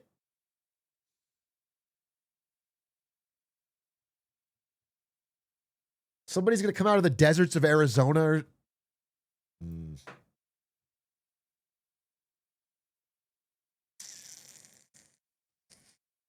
I don't know about that. I don't know about that. I'm not so sure this is a good plan, guys. I think I don't know. I don't know what I want. I feel like we're stretching our current system. I'm a very big fan of democracy, but I wonder how we can adapt it to people's modern day attention spans. I'm wondering how to I wonder if it's like American Idol and you vote on your phones.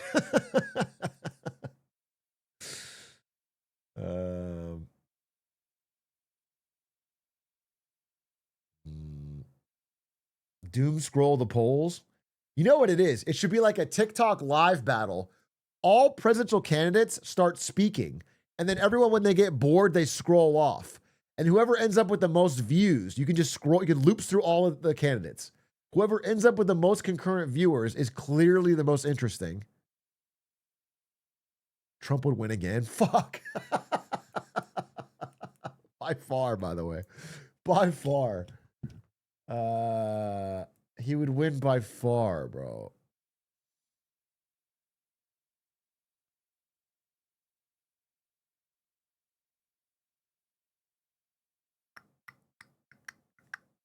I don't know.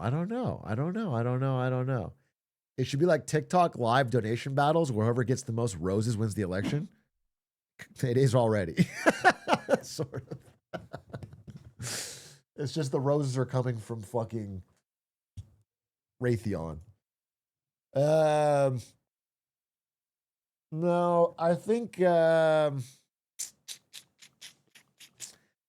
don't know. I don't know. It's tough.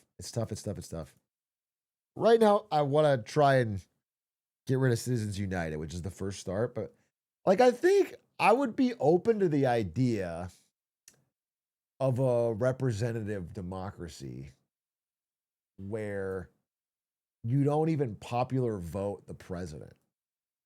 I would be open to that. If we had better, these problems you have to get every level better. If we had better representatives, I would be more open to that. I just feel like people should primarily only be voting local. I think right now most people care about one election. It's the presidential election. And they don't care about anything else. And it should be the opposite. They should only care about their local election. And then that should carry up. That's what Canada does and it blows. Guess they all have their flaws, huh?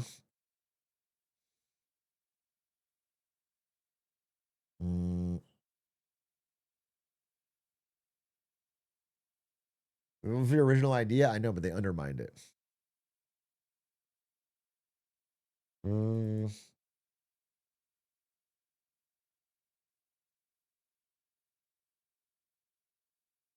Presidential rap battles? That could work.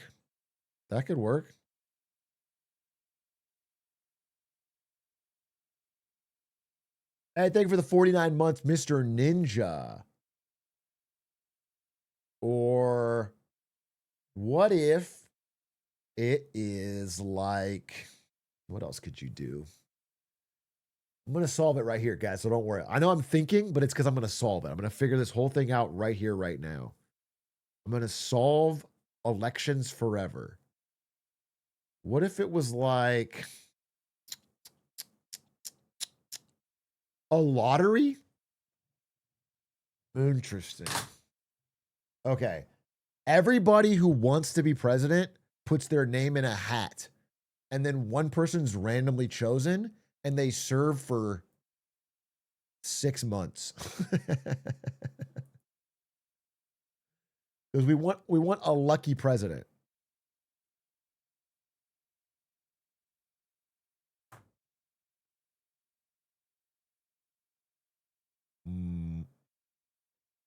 Yeah, like Goblet of Fire.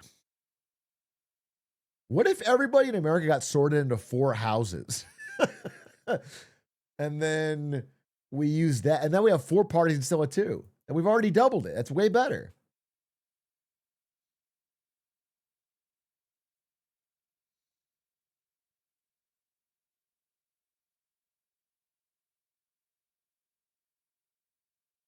What if every nom for president has to be on camera, sit down, and wear a magic hat, and if they get Slytherin, they're impeached?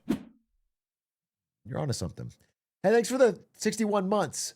Voodooism. Bravo Cop, thank you for the 2 months. Thank you for the free shipping. Nab the Enron hat. Oh, yeah. We got free shipping for a limited time on failedco's.co. Thanks for saying that. We have a brand new couple of items, including a very limited bankrupt hat. There's only a few of these because we did not decide to go through this merch idea. So there's only a few if you like it. There's a couple. There's the corporate graveyard, which I really like. And then I think this is the spirit sweater, which is a cool color and very understated and sick. These are the 3 new merchants, but you also have the classics like the Nortel, the Enron, the EBITDA, and the market cap. Available now. Free shipping.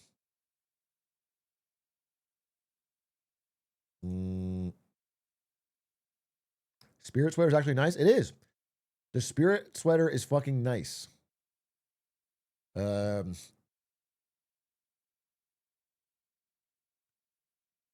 been trying to get involved in my local politics, and it's so much effort to figure out what's going on. I think that's the main problem. Yeah, it is. It is. And that would be something to try and crack. But everyone's busy, you know? It's hard to ask more out of people's time when they're all already stressed and busy. So it's hard. I wonder how to crack that nut.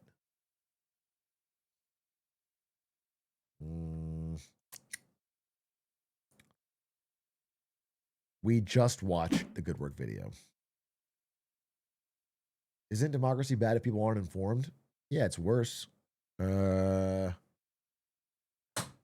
But it's tough. There's so many things. It's impossible to stay informed on everything. So you need representatives to do it. I don't know. I almost think like the main criteria for voters should just be, is this person corrupt? I think that's like the main thing. Because voters can just never know all their person's stances on all issues and whether the right stance is on what issue. And I just think if you ask voters to deeply research every issue, then research the candidate and their positions on that issue, and then know whether those positions would even work or whether they're lying or what their history is, you're asking a near impossible task on everything. And so it's like we need to focus our elections primarily on, is this person corrupt? Are they corrupt and are they competent? And then everything else you can sort of follow from their results.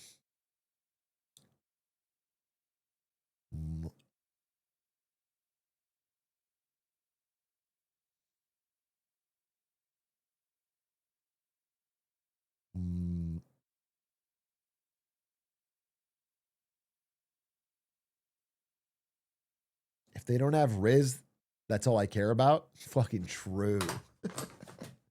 Well, they gotta have Riz, bro.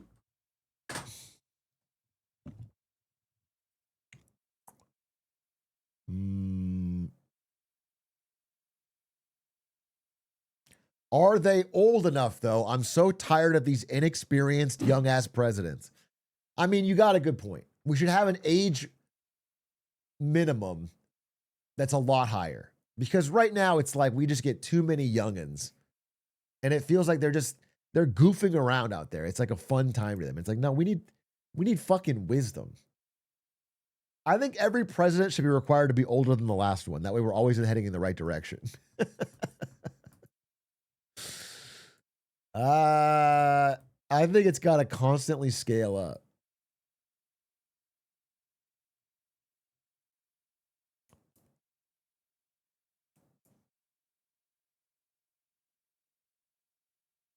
Perhaps Prince Charles should run? That'd be good. Do you replace history class with a local politics class and see better outcomes? Maybe. Probably not. No, I think people should learn history. I think replacing history would be the worst one to replace. People should learn history. People don't know enough history as it is. I don't know.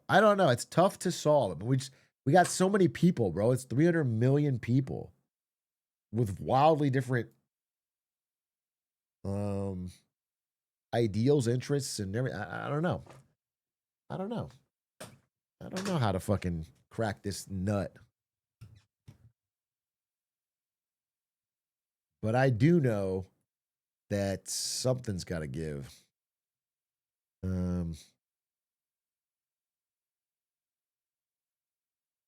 Each age should get 1 year. We start at 1 and move up. Is it better to have countrywide referendum bill? You know what would be interesting is like, I don't know. I don't know how to do it. I don't know. It's something to think about. I just want. The thing is, all the solutions I have would be gamed so easily. Like, I think people that don't pay attention should be able to give their vote to someone else, but then that would just turn into buying votes. I don't know, bro. It's like tough. It's tough.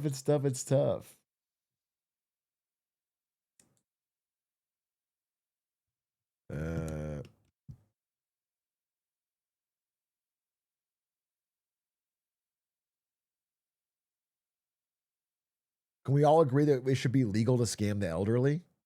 Sure. Yes, we can agree on that.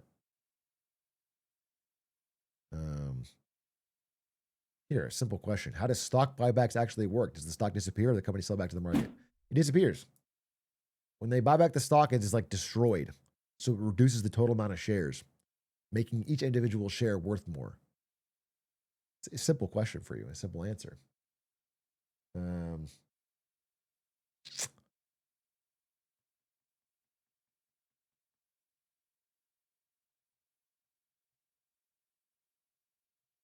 How about we build a wall around the US? Nobody gets in or out. Failed nation and global superpower at the same time until somebody checks the box. You want to be Schrodinger's country. You want to lock everyone in here, put a lid on it, and nobody knows how well we're doing. I'm going to be honest with you, poorly. If we cut off all outside trade from the rest of the world, probably poorly. I think people could guess.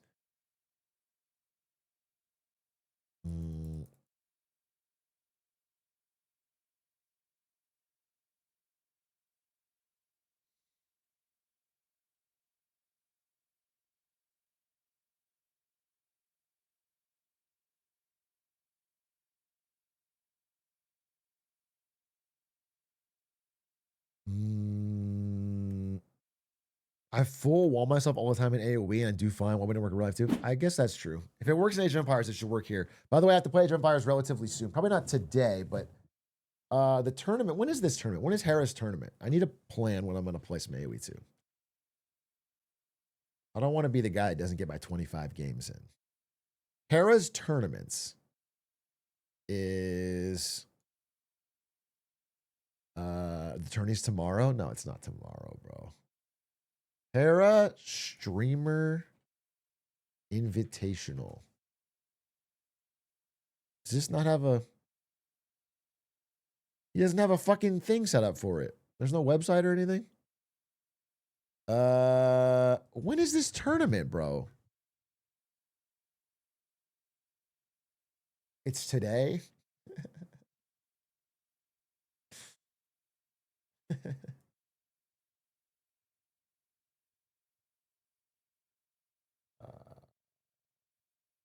When is this tournament? This is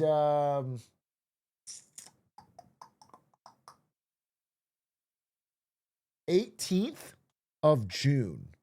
Okay, so I have a long time. No worries. It's today and you didn't study for it. Don't try to. I'm not gonna wake up. 18th. I got plenty of time. I was told though. Where do you see your clips? I think I took a clip of this that I wanted to show you guys. Clips I've created. It should be on here. Yeah, this one. This right here. Wins back here. And so I get to 3-3, right? And then in the back of my mind, there's that Atrioc message. So we're now 3-3. Oh, that's the wrong one. That's funny, though. I can't find it. Whatever. The point is, Harris said that I have to learn other civs than Vikings. Fuck! I have to find another fucking civ to play. I gotta learn something else. So I'm gonna have to like pick something new. I have to get some different hats, to be honest. Because half the battle is having the right hat for the civ you're playing. Is it gonna be okay for me to wear a Chinese hat on stream? Is Blue Sky gonna have a problem with this? I don't think so. I think it's a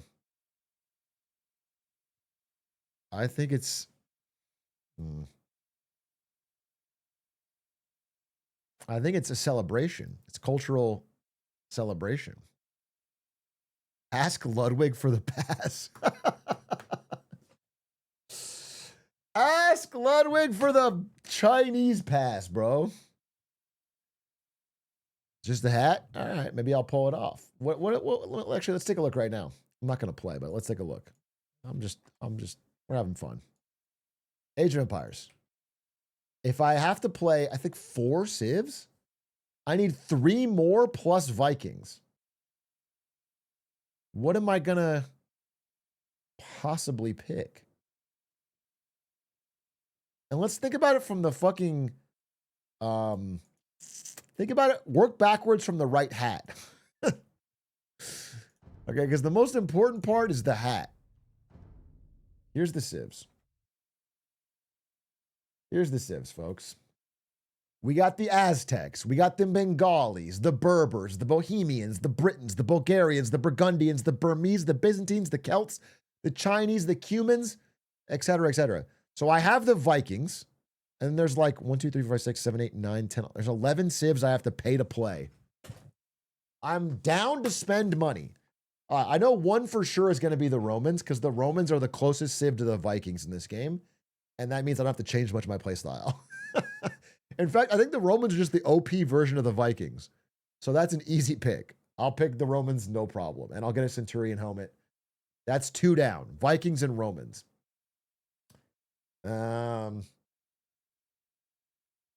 But what else? What would be fun? The Koreans would be fun. The Franks. The Huns. I like the Huns because they don't have to build houses.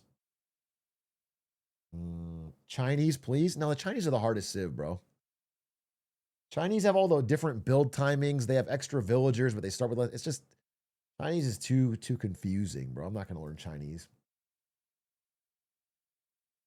All millennials know that song? No, actually, you have to be a millennial hip-hop head, but non-mainstream. I'm just going to play it. I'm just going to play it. This might not be it's Jin. This is MC Jin. Learn Chinese. He doesn't, is it not on here?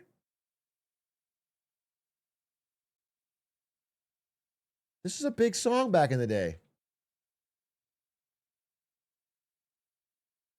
It's too much TV. I can't be saying that. All right. So I wear this, you think?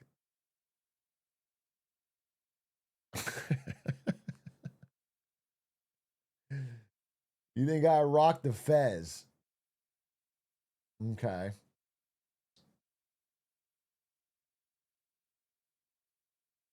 What about is there like a Mongol hat? What's a Mongolian hat? Mongolian hat. Oh, dude, one of these? Shit, these are badass. Wait, give me one of those, bro. That's sick as fuck.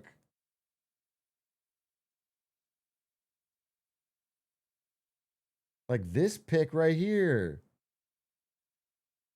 Is your decision based solely on best hats? Yes.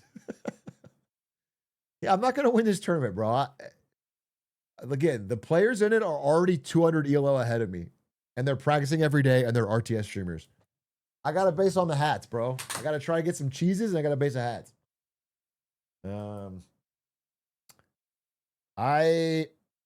There's Japanese. There's Goths. What about Korean? Korean hat? Korean hat.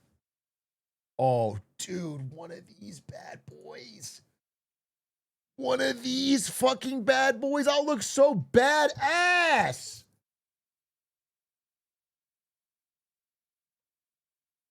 Holy. Tips Korean fedora.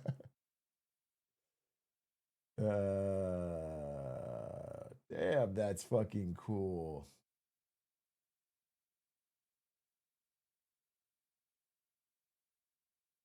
You would need the whole getup? No, I'm just doing the hats. I'm doing the hats. That's it. What about a French hat? Is there a French hat? Frank's hat. No, French hat. Oh, like a beret? Dressing like this and playing the French would be so funny. That would be so beast, bro. All right, you know what? I'll do that. The French are the easiest one. I'll do the French. That's easy, bro. I can always go fucking knights. All right, cool. Well, I've done my studying for the game. I'm ready for the tournament. I have my costumes. While all these other fools are practicing their build orders and strategies, I've nailed down my costumes.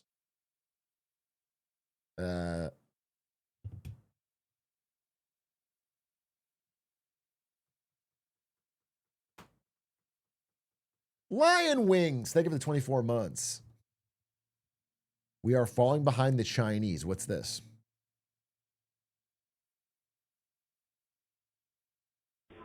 Chinese gamer stays locked in after waitress spills hot water on him. Dude, we need to bring back best tweets. Who's still on the best tweets team, bro? I gotta bring that shit back. This would be a perfect best tweet. Chinese gamer stays locked in after waitress spills hot water on him. Okay, let's see.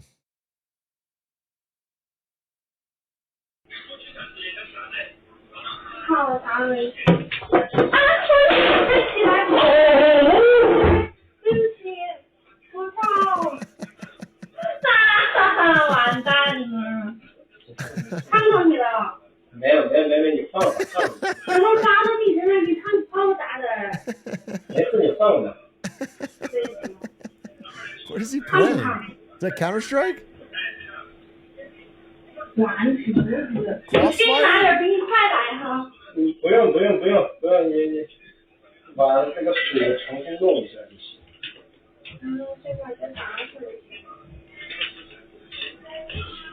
That's crazy, bro.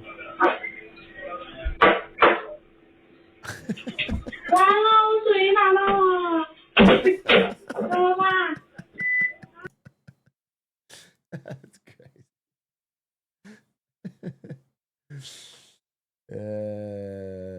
That's the guy you want on your team? It is what it is, bro. It is what it is. I ain't going AFK. I feel like he didn't even have to be in combat. He could have stopped for a second. The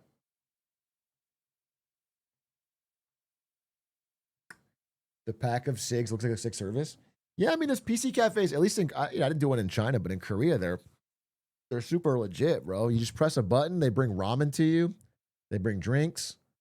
It's all relatively cheap. It's hype. PC cafes are beast mode. Plus, it's more social. I mean, usually they're not in a tiny little room like that. It's usually in a... my mommy already does that. You've got a button where your mommy brings you ramen and drinks when you play your game. Holy fuck, you're right. W's. You don't fucking need a stupid ass PC cafe. She probably brings dino nuggies and shit too. And it's free. No, you've definitely got a better setup.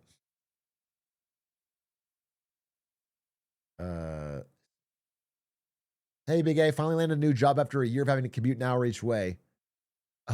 Congrats on the new job. Sorry about the unhappy commute. Thanks for the 16 months. Appreciate it. Appreciate it.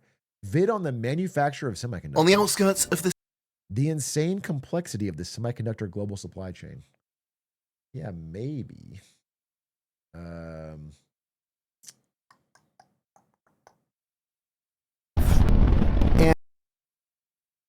Maybe.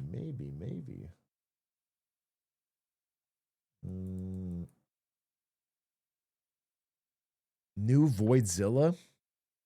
Voidzilla, YouTube.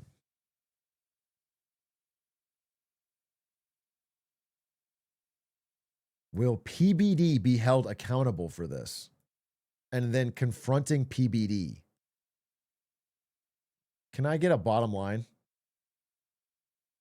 This is 39 minutes total of Patrick Bet David content. I'm not.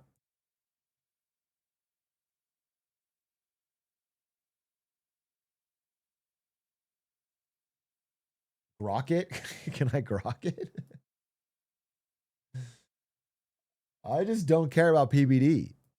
I don't watch his stupid fucking podcast. The only thing I liked from PBD is when he made that mural of all the great thinkers of history and put himself in it. This is so great. I think this shit is so funny. It's like Einstein and JFK and Lincoln and Tupac and him. It's like, bro, you think you're on the team? You think this is like your fucking squad all discussing the great minds and ideas?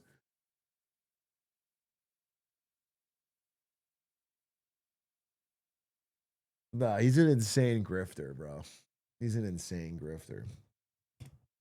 Is that Milton Friedman with Martin Luther King? He's taking notes. That shit is so funny, bro. I love that Pac is there, though. Hey, shout out to Pac for getting invited. I think that's beast.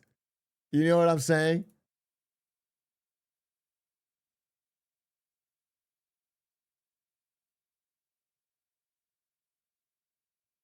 Why is the Shaw there? Why not, bro? PBD's there. Anyone's invited. Thanks for the 31 months, Malicious Demise.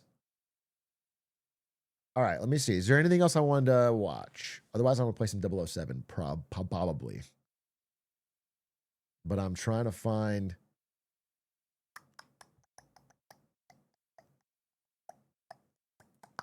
some different topics, dude. I feel like everyone is making... listen, I just got to remember. Look at this. This is a recommend. Why Gen Z Can't Get a Job, a show about the news. This is, I mean, Everyone's doing it now. Everyone is doing this content. It's true. I still believe it, but it's like, what? I don't want to.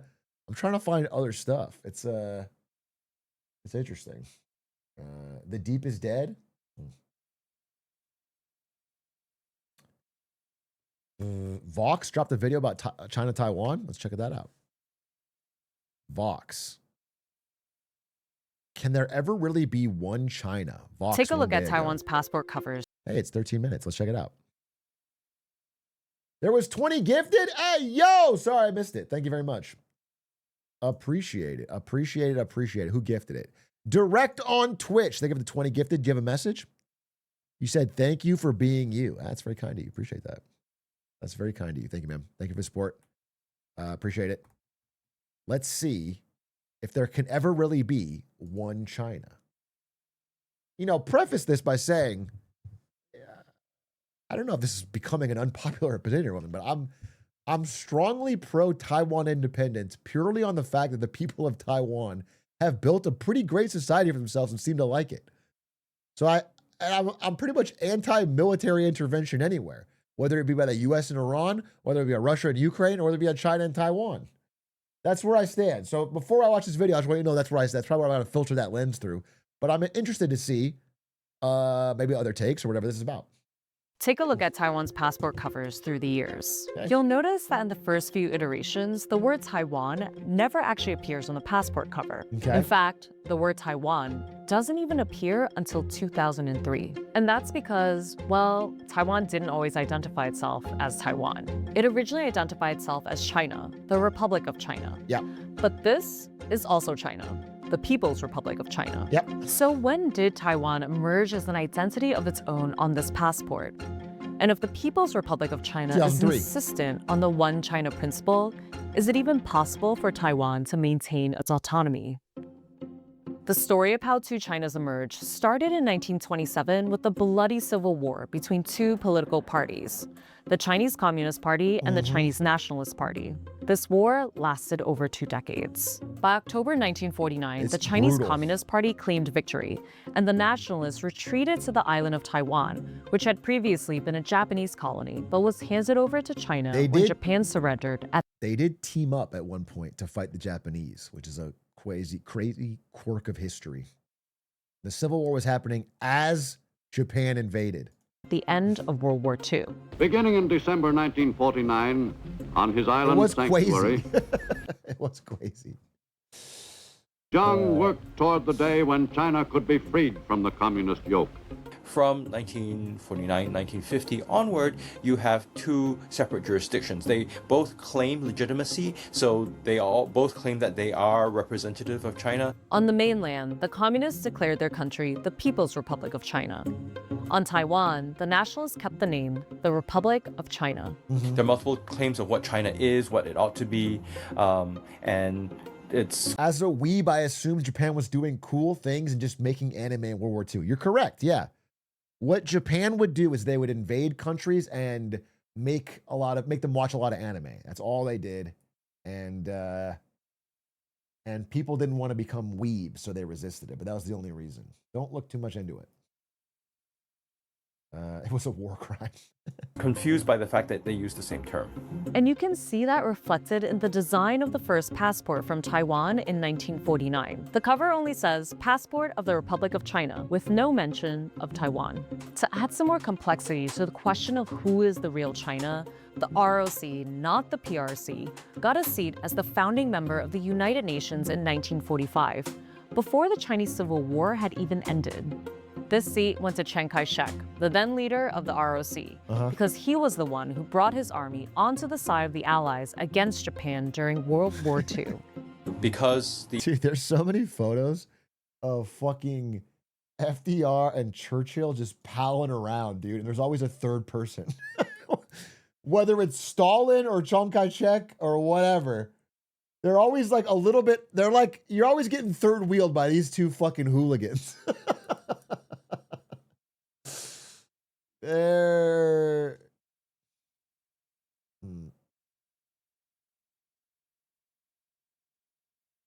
Churchill is ugly. He's ruining FDR's aura. No, he's raising it. He's like the ugly friend that makes you look hotter. FDR is not actually that hot. But compared to fucking Churchill, he mogs, dude. That's why he hangs out with him. It's a cheerleader effect. Onto the side of the Allies against Japan during World War II. Because the ROC was one of the allies, it had an important role in establishing the United Nations, the basic institutions, and the UN Charter. From 1945 to 1971, the United Nations recognized the Republic of China on Taiwan as the real China. But come the Cold War, the concept of China shifts. Essentially, the Soviets and the PRC have a falling out, and the U.S. is looking for an opportunity to put the Soviets in a tougher position. So one of the things that they decide to do is to move closer to the PRC. And how the U.S. triangulated itself between the PRC and the ROC became more and more significant. Henry Kissinger, then the U.S. National Security Advisor, secretly visited China in 1971. Following his trip, President Nixon became the first U.S. president to publicly visit communist China after 2 decades of diplomatic isolation. Yep, Nixon opens During China. this time, the UN passed Resolution 2758, where it recognized the PRC as the only legitimate representative of China. And with that, the ROC lost its seat at the UN. Beijing and Washington, they get closer because they both see a common enemy in the Soviet Union. The decision to move closer to the US remained actually quite contested within the PRC. The US was seen as this sort of the leader of this sort of imperialist capitalist world. So it takes Mao dying in 1976 and also Deng Xiaoping coming to power and being able to sideline his rivals for the US and the PRC to move closer together. A new beginning. Dude, this guy, if you really, I've been reading more about it. What Deng Xiaoping did to fucking the period of like 2 years after Mao's death is like the most Game of Thrones shit, dude. It's the most Game of Thrones shit in China. There's so many different groups fighting for power. What he does to fucking get out on top is crazy. And then totally radically changes China. U.S.-China relations. 3 years after Mao's death, the U.S. formalized its own recognition of Beijing as the sole government in China. This birthed America's version of the One China policy. The government of the United States of America acknowledges the Chinese position that there is but one China, and Taiwan is part of China. All right, I know it looks like it's just me out here, but producing stories like this takes a whole team. Reporters on next. And now, let's get back to the video. Come the 80s and 90s, the concept of China evolved again as a new Taiwanese identity began to emerge, especially as our government started to democratize. Taiwan was under martial law for 38 years. And so by the early 1990s, Taiwan had moved from what was effectively a police state to a full-fledged democracy. A pivotal moment took place in 1995. The president of Taiwan, Lee Teng-hui, who had been appointed by his predecessors, so not yet democratically elected, spoke at his alma mater, Cornell University. His visit to the United States is the first by a Taiwan leader since the United States severed diplomatic relations with that country in 1979.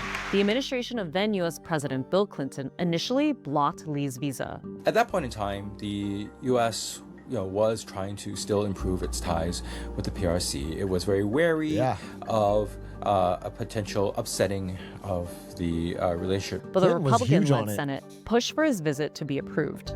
They went around President Clinton, who was in office at that time, and approved an unofficial visit by Lee Teng-hui. Side, even though they kept the ROC name, accepted that their jurisdiction is limited to Taiwan Island, Penghu, Mazu, Jingmen, and other outlying islands. They essentially accept the PRC as being the government on the mainland.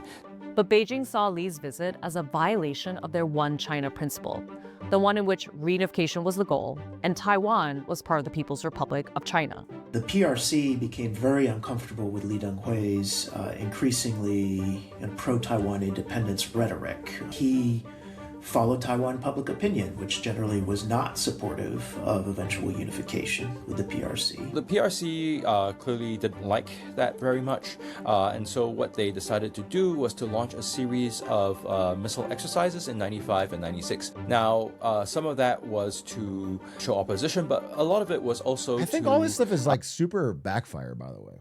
I feel like China, if I'm a Chinese strategist, if I work for Xi Jinping or whatever, whoever at the time, Hu Jintao, and my goal is reunification with Taiwan. Right now, there's multiple political parties in Taiwan, and the one that's most pro-independence, anti-China, keeps winning the elections, largely because right before the elections, China fucking flies planes and puts boats around the island. And so it like, if like all the stuff super helps the Green Party, the anti-China party in Taiwan. If they didn't do all these exercises and these military drills and these threats, people would see it as not that important, and they would like the party that would want closer China ties. And then maybe China could just do it like almost dissolve into it naturally. I think at some point there's going to be like a Hong Kong type situation. But it's just, wow. I just think this strategy of like constantly threatening and alienating and like dragging anchors on the cables and is like, it just proving the independence guys in Taiwan correct. Scare Taiwanese voters from supporting Li Denghui, but the missile exercises had the opposite effect. The specter of China launching missiles near Taiwan's major ports led to a sort of rally around the flag effect where Li Denghui became more popular than he was before. And in 1996, of course, there was the first direct presidential election. Li Denghui ran in and won that election. From there, Taiwan's position veered further from the one China that the PRC envisioned. By 2000, the people of Taiwan elected Chen Shui-bian, their first president from the Democratic Progressive Party, a new party whose charter included aspirations for independence. It's not necessarily a declaration of independence. It's not pre-watch, bro. I got a video about the Taiwan elections that I made in like January of 24 that literally says the same thing. That's one of our better videos. We deeply, like, Stefik helped a lot. We researched that one.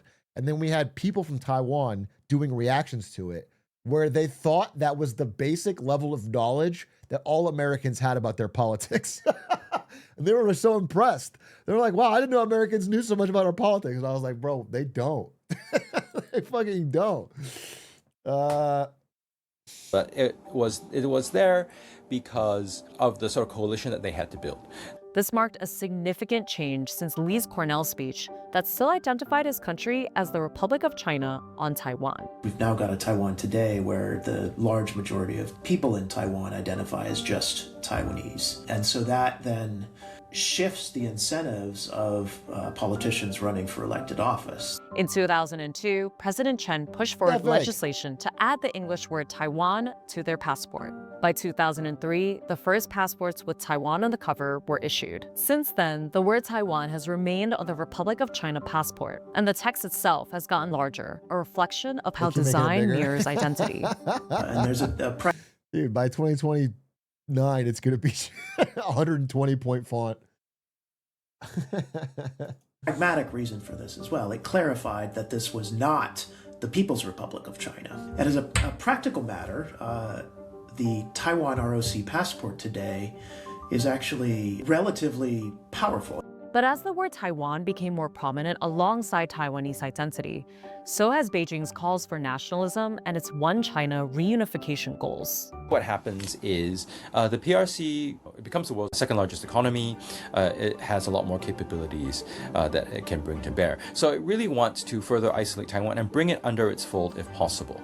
And so it starts trying to be more insistent on its one China principle. So many other countries which could safely ignore Chinese objections 25 or 30 years ago are now in a much more vulnerable position.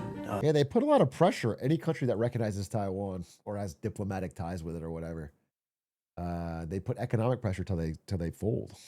The PRC has much more leverage economically over a lot of countries. As recently as May 2026, China removed tariffs on all African nations except for one, Eswatini, a country that still has diplomatic ties with Taiwan.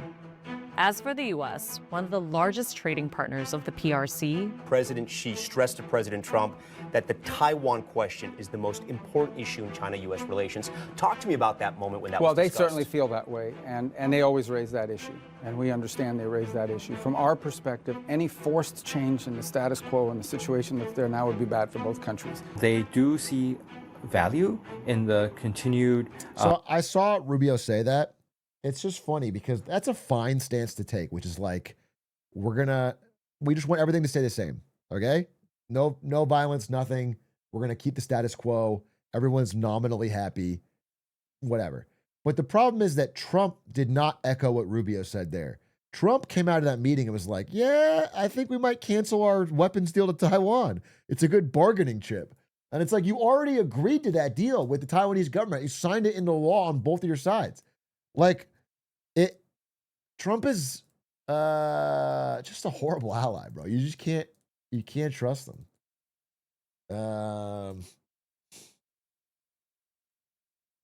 It's just frustrating. Self-governance of Taiwan. Make it Taiwan a territory of Thailand, then nobody's happy. Okay. I like that you're almost British, how you're just getting involved and changing lines on maps. just for maximum fuckery. I like that. Although they are reluctant to do anything about Taiwan independence because they know that that's provocative. Though Taiwan does have its own economic bargaining chip, it's home to the company TSMC, which manufactured over 90% of the world's semiconductor chips in 2024. So Taiwan, in other words, is economically just as important to the United States as the economic relationship with the PRC. Despite the U.S.'s reluctance to recognize Taiwan as its own country, it still hedges defensively against Beijing in the Asia-Pacific region. And the U.S. remains Taiwan's biggest weapons dealer, supplying more than 70% of its conventional arms imports. We'll see. But the people caught in the middle of this geopolitical crossfire are the residents of Taiwan itself, especially those who were born and raised there and have no connection to the revolutionary past of the Chinese Civil War. They felt that their futures were just given away without their consent. Now, the PRC is not a democracy. There's no signs that it's going to become a democracy anytime soon. The idea of an independent Taiwan is still anathema to the CCP in Beijing, and is probably a cause for war. The majority of people in Taiwan just want the status quo. They are willing to live with this sort of very vague international status that they have because they essentially don't want war. They'll just even though say they it, but nothing changes. That's fine. PRC or CCP control over them. Now, this gets us back to the question of what is China? Should it be some political entity, or can it be something that's more vague? Today, as these claims about unity and control become more important, that vagueness becomes more challenging. So as the People's Republic of China becomes more powerful, how it enforces its version of the One China principle and where the U.S. chooses to stand. I mean, I think they talked about TSMC for a second, but that is the big question here, is that, China is rocketing forward on chip making. They're obviously not at TSMC level, but two big things are happening. One is Trump is pushing like crazy to get TSMC plants outside of Taiwan, to get them in Arizona and whatever. If that ever happens, that bargaining chip is gone because Trump doesn't seem to have any loyalty outside of that. And then on the Chinese side, they are less worried about it as their own chip manufacturing gets a lot better. So it's this is kind of being eroded from two sides, though it is a massive bargaining chip now. What if the U.S. invades Taiwan first? For what gain? For what gain, bro?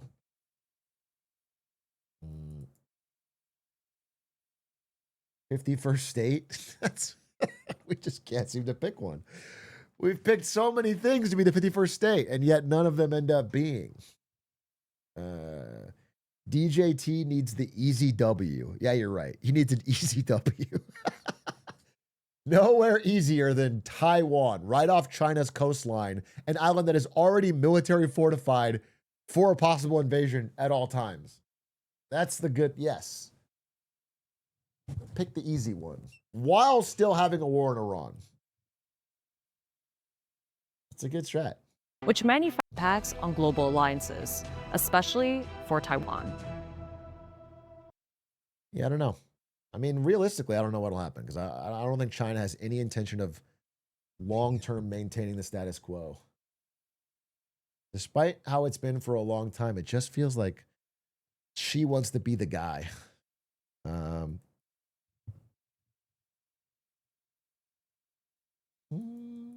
Did you gauge the Taiwan question amongst youth during your China trip? I'm curious what it said. I asked the guys I played basketball with, and they didn't care.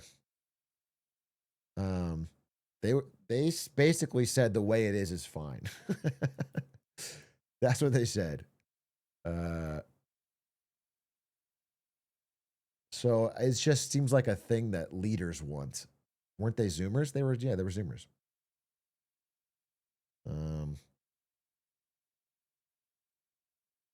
It definitely feels like a boomer thing.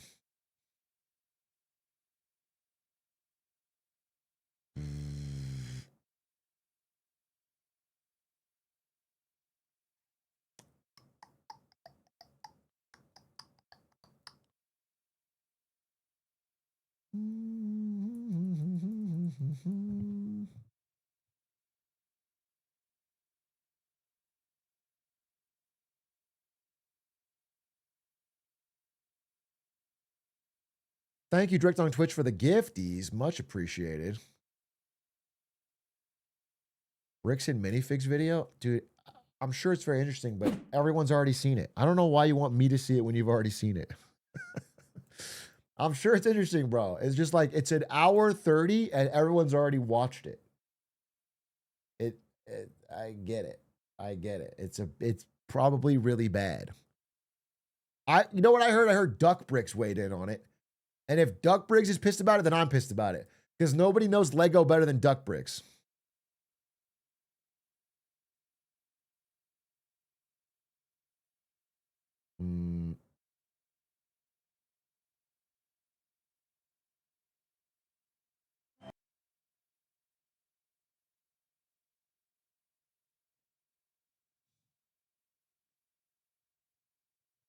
You had reservations about Parkour Civ and that turned out to be worth the watch?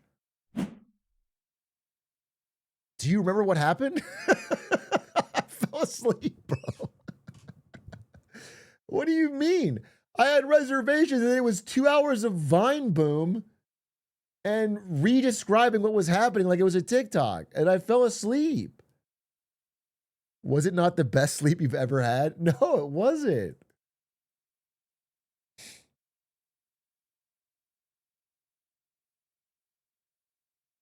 Bionicle was worth it?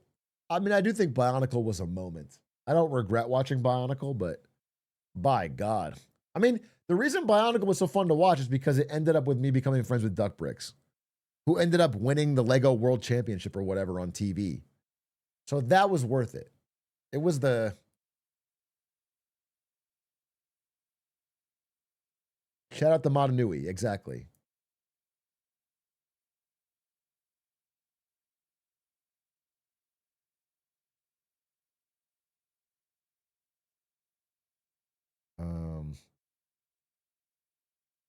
Ending Literal College vid?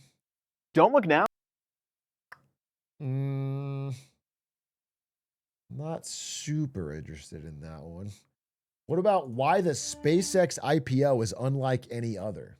I mean, we've talked about this, but I'm interested in seeing. Maybe they got some stuff I hadn't seen. SpaceX is taking off. And we're not just talking about... It's just such a big deal. It's such a big...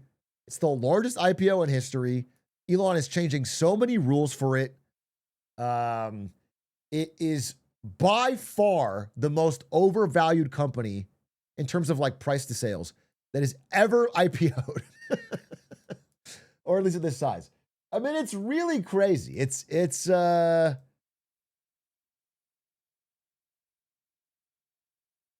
Yeah, I don't know. I'm not sure. We've never seen anything like this.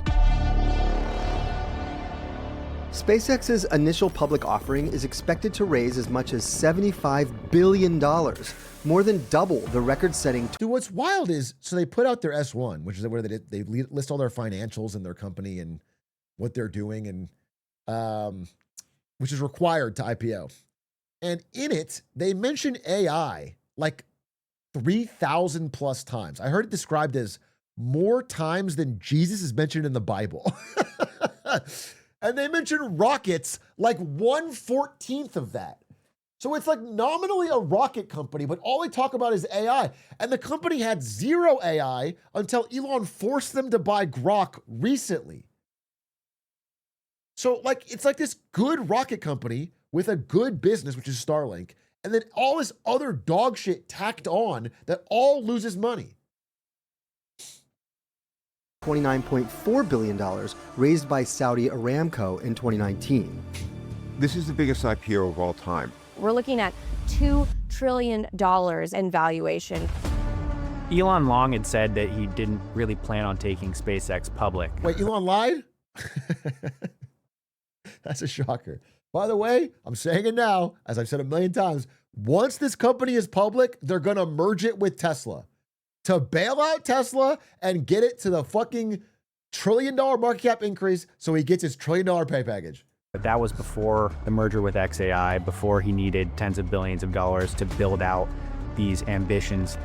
But this massive valuation is also a test. Could all this hype make it seem worth more than it is? If it's preordained, then it becomes hard to predict how much of the buyers are buying because of fundamentals or the valuation. So then that kind of distorts the market.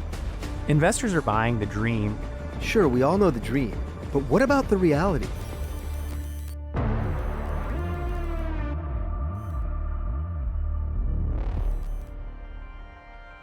Traditionally, an IPO, or initial public offering, was a primary way for companies to raise money. Yeah. Going public was also a badge of honor. But today, companies have all kinds of access to capital to fund their early growth. This is a huge... All the growth is happening in private markets now. By the time they go public, they're already so fucking big that you're taking a bet that they have to 10x from there. Like when Facebook went public, it was like a few $1 billion of value, and that's one of the bigger IPOs ever. And now it's $1 trillion company. So all that growth you got to have as an investor, as a public investor. When Amazon went public, it was tiny. When Google went public, it was tiny. And if you invested in it as part of the public, you would gain all that appreciation as it became $1 trillion company.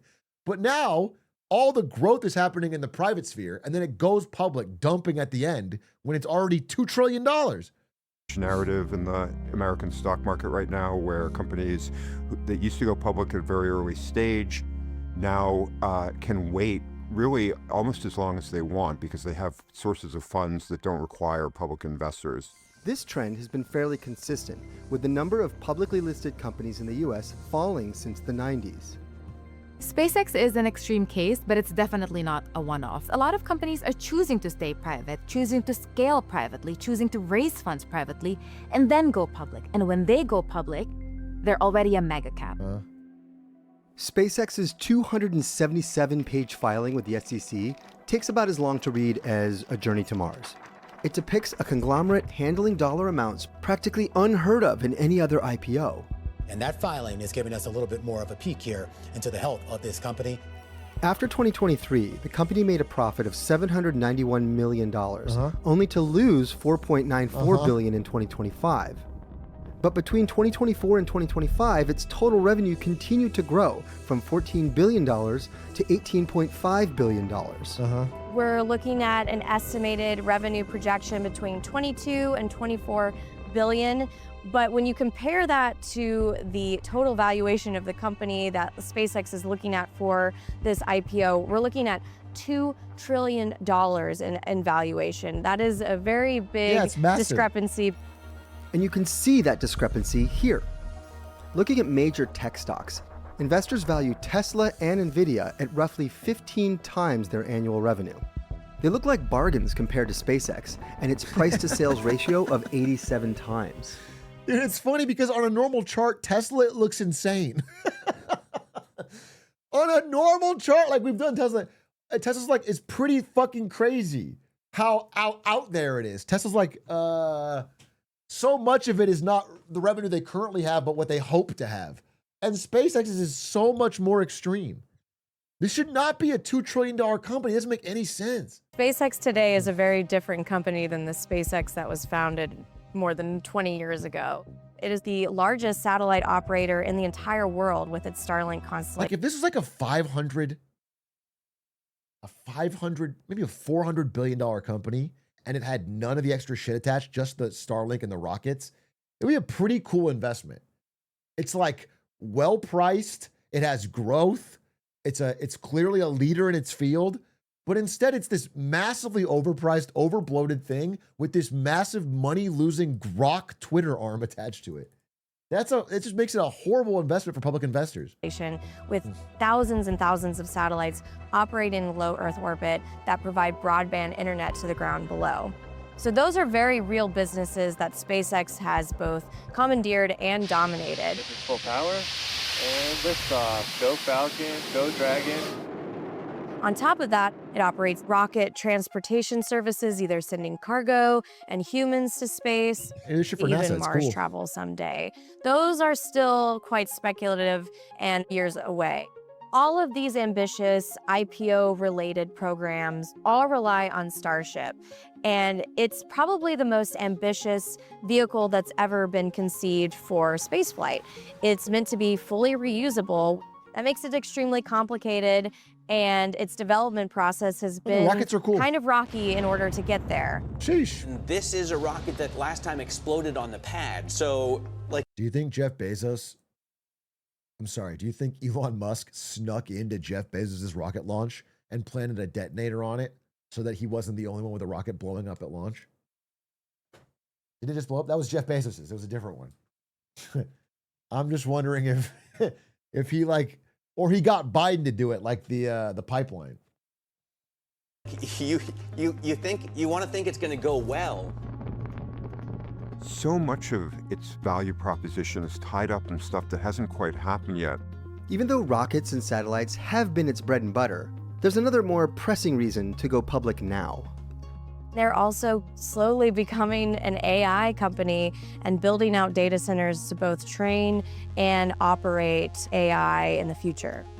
The amount of capital that they need to execute on all of these really ambitious goals is just going to require a lot more than maybe they can receive from all of their various businesses in a short amount of time.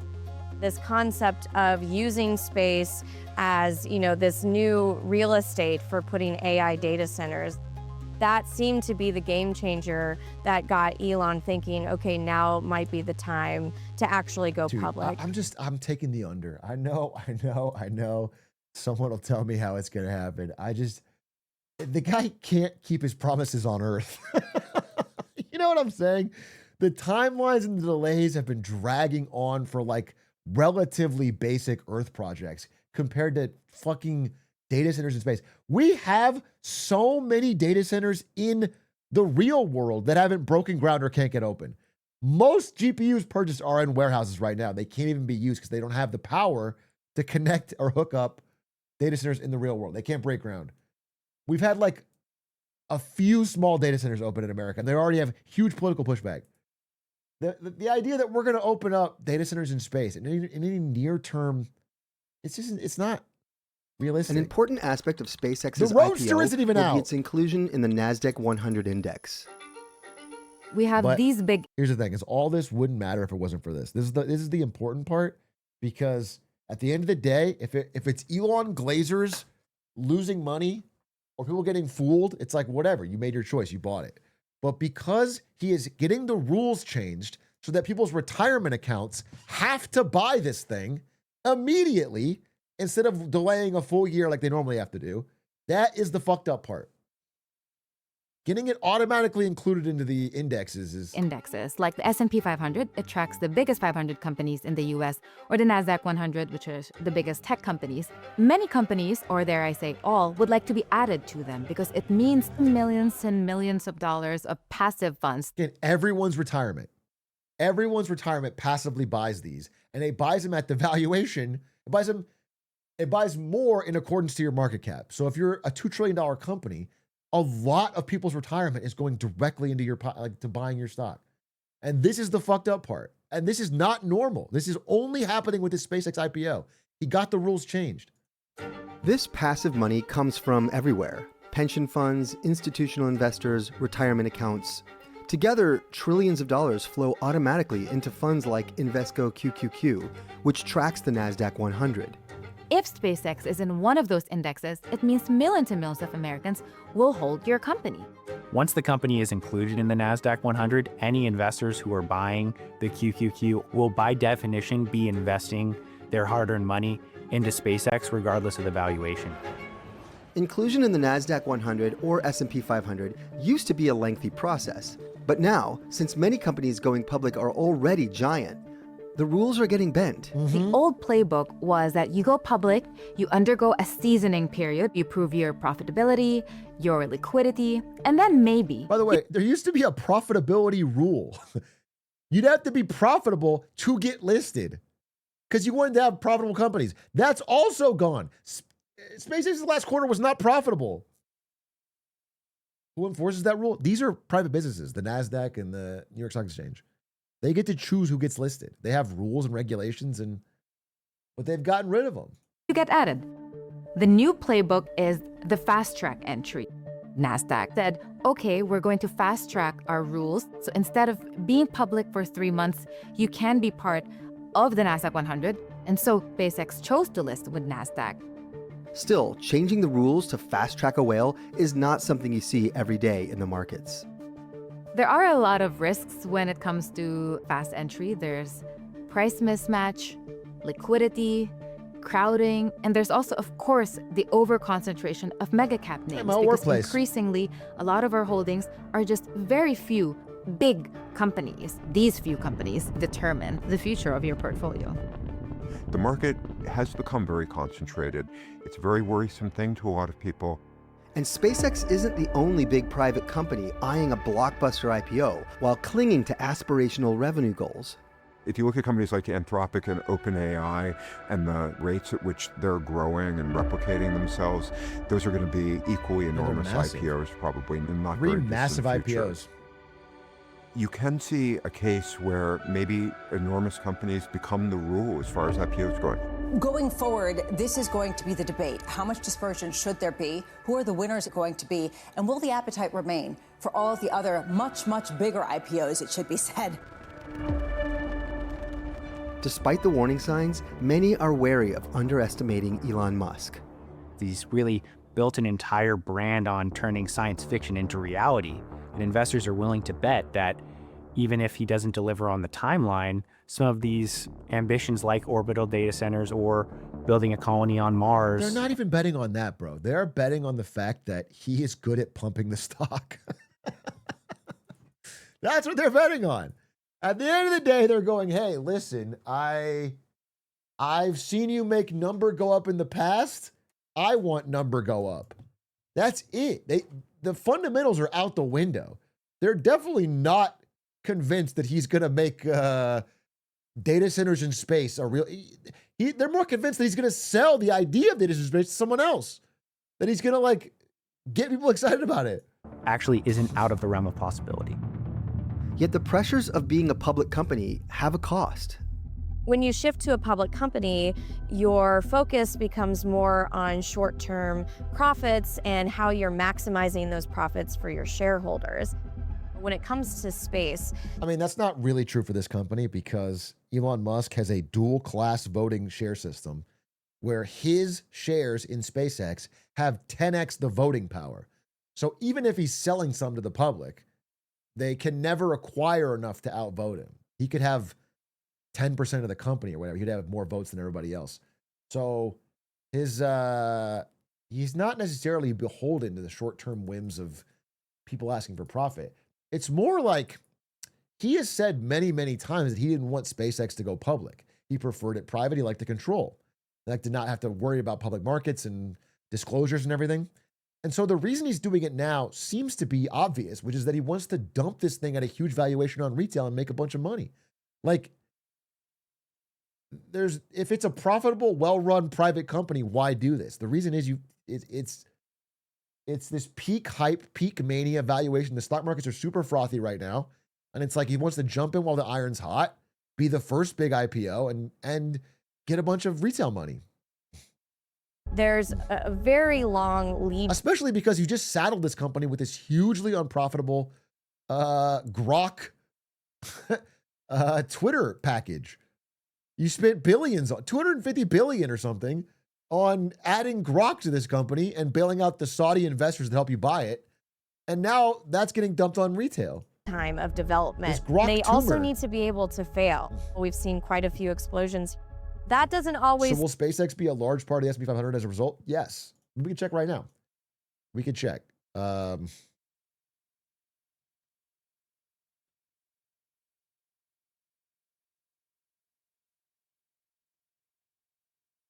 Holdings by weight.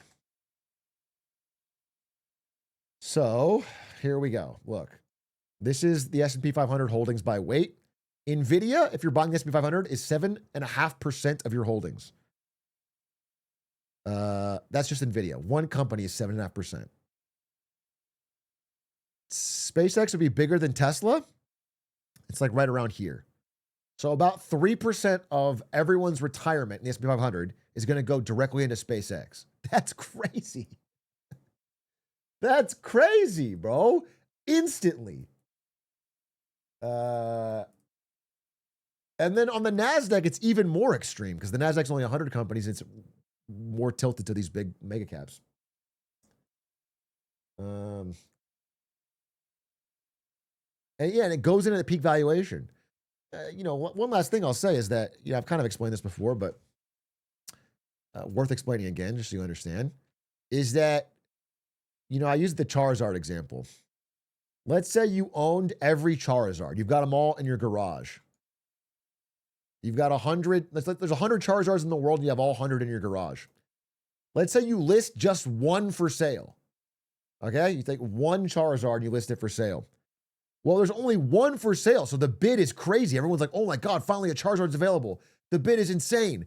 And so the price gets super skyrocketed up. And then you go and say, okay, well, this sold for $1 million. Well, I have 100 of these, so I have $100 million valuation. That's how much I have.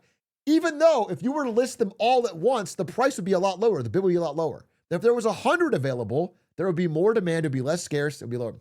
So what they're doing with SpaceX is they're only listing a small amount of the shares, like 5%, a very small amount of the float. This is, again, one of the rule changes. So they're listing such a few amount of stocks. So when the Elon Glazers and the people that are interested in space and the passive investors all buy in, they're bidding up a small amount of shares to a very large price to justify this massive $2 trillion valuation. And then he's saying that all the other shares are worth this amount.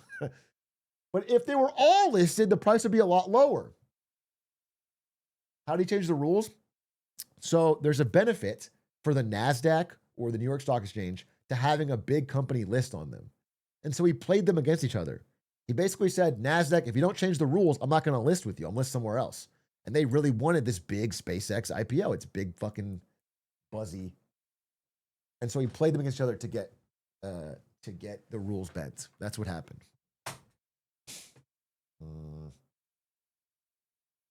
So yeah, I do think this is a big story. I know a lot of people have covered it. I think it's worth mentioning in case you didn't see one of those stories and only watch Big A or whatever. But I think it's a big story. I think what Elon's doing is pretty scummy. And I think if valuations ever normalize to more realistic levels, the SpaceX is going to be a huge hit to a lot of people's retirement. I think if that was ever valued even somewhat normally, people are going to lose a lot of money. And it's like, he just dumped it on them.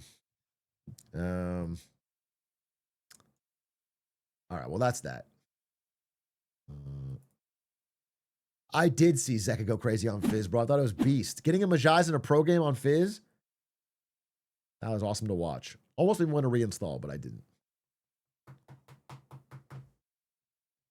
Bro, I gotta pee. I gotta pee. 1 second. I gotta pee.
Yup.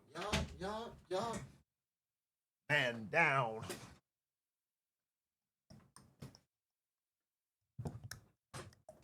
What is good? What is good? What is good? What is good? A little 007 maybe, or maybe Age of Empires, maybe a little gaming.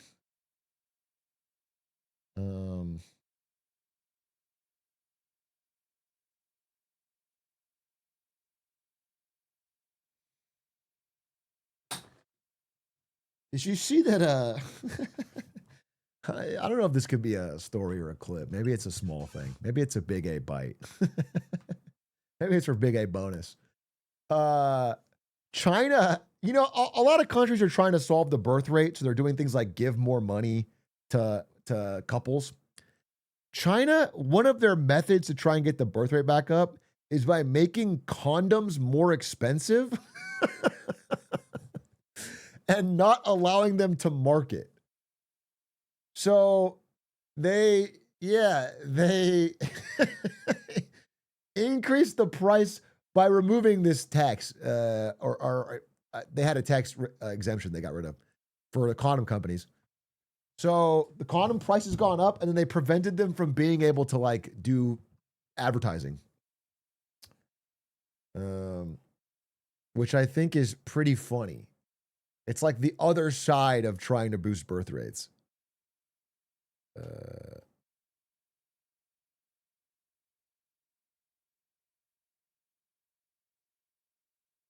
could never backfire. I mean, it doesn't seem to be working, right?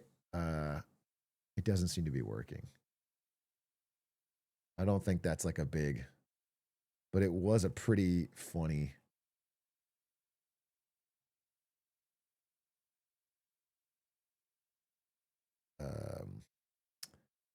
The condom crackdown. Poor Durex.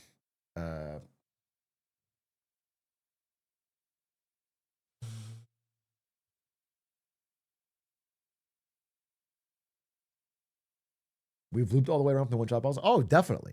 There's no more one-child policy. There's 100% have more kids. But I think what I saw was, the marriage rate is obviously makes sense, but like once you are married, you're way more likely to have a kid, and the marriage rate is like upstream, but really bad. Marriage rates in China have plummeted to record lows.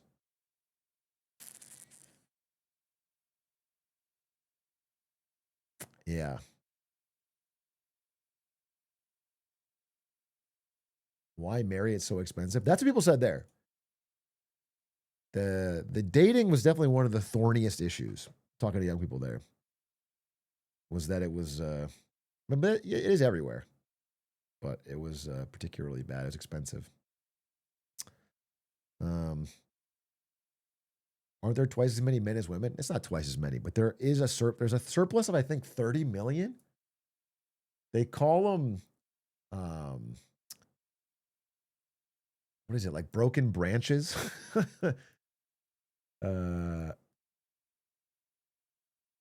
It's 30 million extra men. The mandated divorce cooling off period scares people. That's the thing where people can't easily file for divorce. Like there's a certain amount of time they have to stay together. Yeah, like 30 days. Yeah. Yeah, I don't know. The dating issue, I mean, I think everywhere people are finding this with young people, is it's becoming weird with the internet and everything, but definitely that was one of the big complaints was dating and marriage. It seems like there's a real push-pull between like family expectations, the economic reality, and how things have changed. And all those things are like making it a real tough time.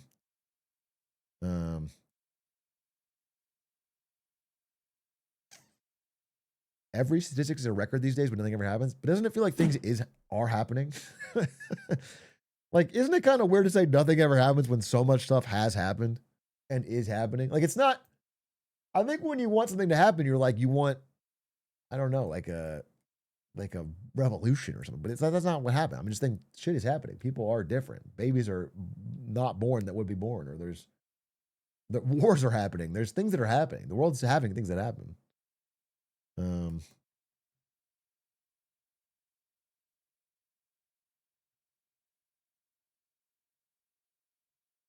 What's wrong with less dating? Isn't there overpopulation crisis? Well, first of all, I think dating and marriage and kids are usually a sign of like a mammal being happy or like human happiness. So there's probably a larger sign across America, China, everywhere of like people feeling weirdly isolated. I think that's one part of it. But then I would say also overpopulation is a fine thing to be worried about. But when our population pyramids are so skewed, the problem is not so much that we have too many or too few people. It's that we have way too many old people, and old people don't work and they need support. So it's really like, it's like you want the old people to be the few. But if we have a reverse upside down pyramid where the old people are this is the working age people, that's why. If nobody has kids, you just end up with an ever increasing burden of the old. Send them to Walmart. I don't know if that'll work. We could do like, how like every teen dystopian novel has, like Hunger Games or whatever, has teens sent off to die in a battle royale. What if it's old people? What if it's old? What if it's like everyone's watching Hunger Games, but it's grandmas and grandpas?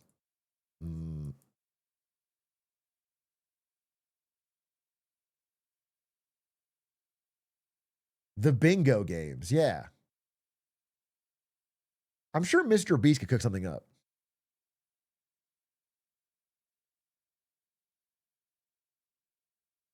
Hey, Truck, first time chatter here. Do you think a Strait of Hormuz situation could cause the U.S. to strategically position itself as a world power, given the situation is the element of military power? No, I don't think that. What do you mean? The U.S. was a world power. They were probably the world power. And the Iran situation showcased strong limits of that. And in fact, is denigrating their ability to project power.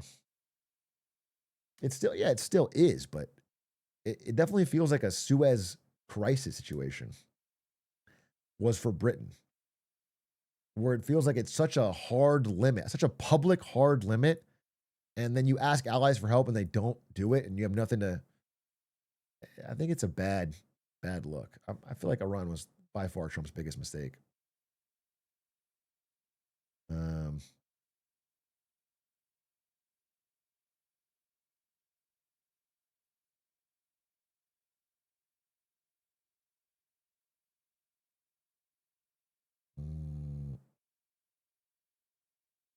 Wouldn't you agree we have the firepower to force open the strait in a week or two, aside from mines, but the Yemen doesn't want to for some reason?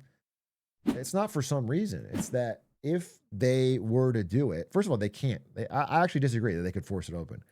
Because the problem with the Strait of Hormuz is that you don't need a lot of money to close it because of geography.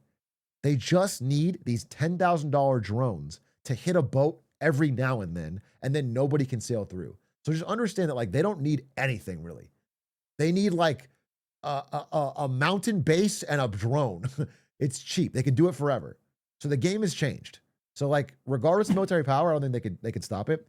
But even if they could, their other big fear is that Iran will continue to strike missiles. Like if they hit oil refineries and power plants in Iran, Iran will hit missiles of those things in Qatar and the UAE and other American allies in the Persian Gulf.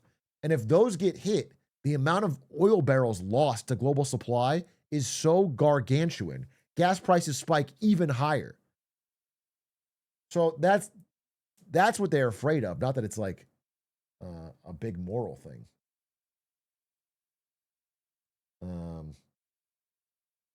So yeah, theoretically they could open it with boots on the ground. I guess that would be the next escalation. But I don't think any of us wants another boots on the ground military quagmire in the Middle East. That's why it's just been a bad idea. It was a bad idea. It was just a bad idea. Iran was afraid enough of what might happen that they didn't blockade the Strait of Hormuz. But now that they've been forced to do it, it's like, oh, the costs aren't as high as we thought. Like it's, I don't know. That's the problem. Is it the status quo before was way better?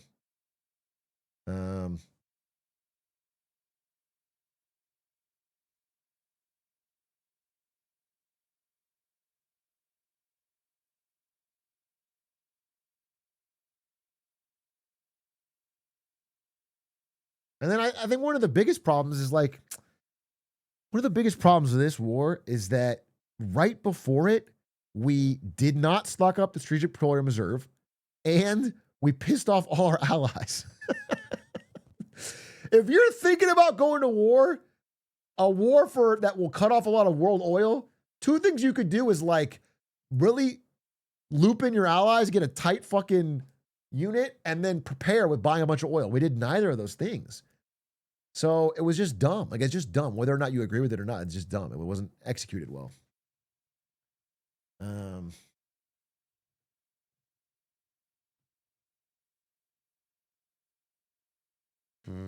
First time chatter here. I'm a bit jaded with American politics. If Republicans keep with the South in the Senate for midterms, I mean, I just don't think that'll happen.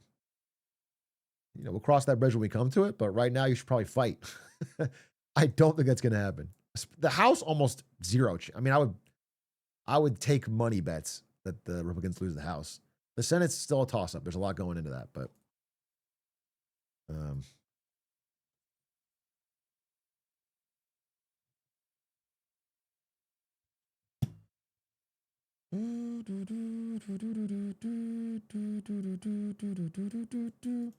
I've talked about this a bunch. I don't have a complete answer for you yet, Hesh Edge. I think they're doing something. I'll tell you that. I think it's smart of them to try and do something. I'm a little disappointed based on what I've read so far that it is so two-tiered and exempts all the elderly who already benefit from it. But I understand that they kind of have to do that or it'll be too politically unpopular to pass. So it's them trying to change it for 15, 20 years down the road instead of trying to fix it now. Young people today, I don't think they have that kind of time, but at least they're trying. At least they're trying.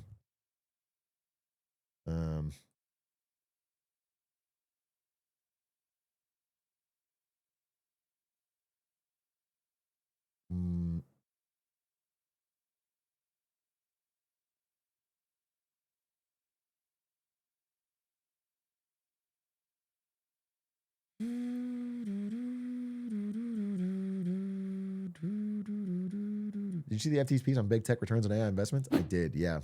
Poor. Mega smear campaign going everywhere just blasting him? Yep, 100%.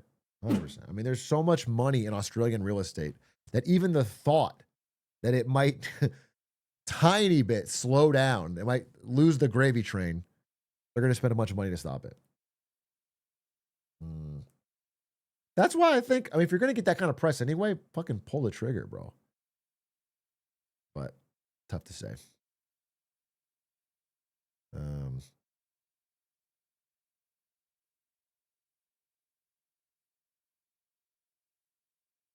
you a Durex or Trojan guy, Big A? This is a little too personal, but I'm trying to have a kid. So, I'm abiding by the China policy. You know what I'm saying? They're a little bit too expensive.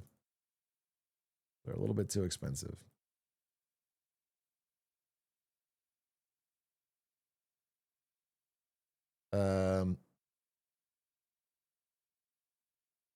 Okay. It's actually, bro, here's the thing is I really, I'll play some game, but I think not Bond. I think not Bond. I'll play Bond. I think I'll just try to like mainline Bond tomorrow. I need to do like one small thing. What's one small thing? I could do one AoE game. I could do one Hitman run.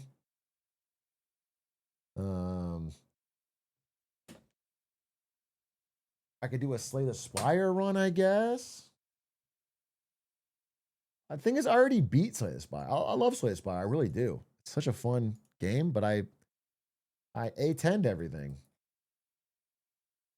Let's try Hitman, bro. I still haven't beaten it. It's actually embarrassing. I really think I gotta beat it. I gotta beat it. I have to beat Hitman. No joke. I have to beat Hitman. Actually, no fucking around. I gotta. You haven't? I mean, I have beat it obviously many times, but not recently. Not since I've tried to come back and coach Squeaks. Like, not in my quest to get unwashed, I have not beat Freelancer hardcore. So let's do it. Let's give it a fucking good old fashioned God's honest try.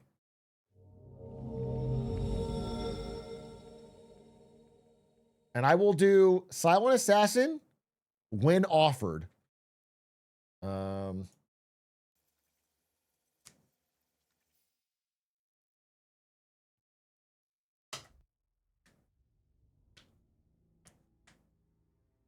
I think your chat and YT would eat it up.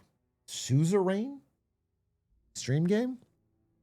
I think I'm good on stream games right now. Like, after I finish Bond, I want to grind AoE and find new civs and wear funny hats. Listen, the thing about Age of Empires is that it's not easy to explain while you're playing it. So all the work comes from the song and the hat. So most of that content's going to be wearing a French hat, playing a French song, and it's going to be, a Viking hat, Viking song.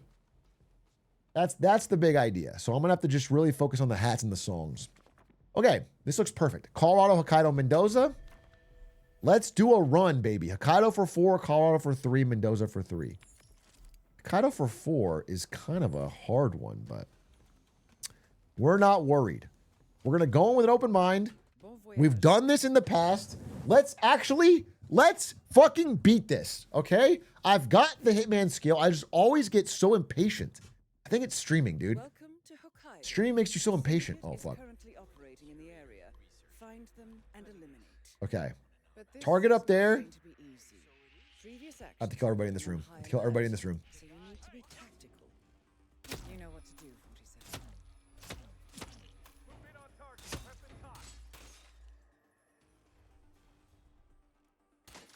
What the fuck? Brother. Okay. Oh, they heard the gunshot. God damn it. You know you can shoot through these? I'm wrong.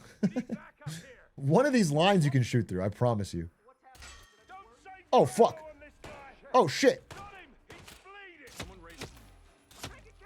Okay. Syndicate member eliminated. Well done, 47. Okay. We need to relax. Well done for... Yeah, we're fine. First of all, you say non-target kill, but the truth is they're all my targets. The truth is I see every one of these fucks as my target. So it doesn't bother me. Amazing Silent Assassin run. I said I'll take Silent Assassin if offered. It was not offered. I'm doing Moon rules.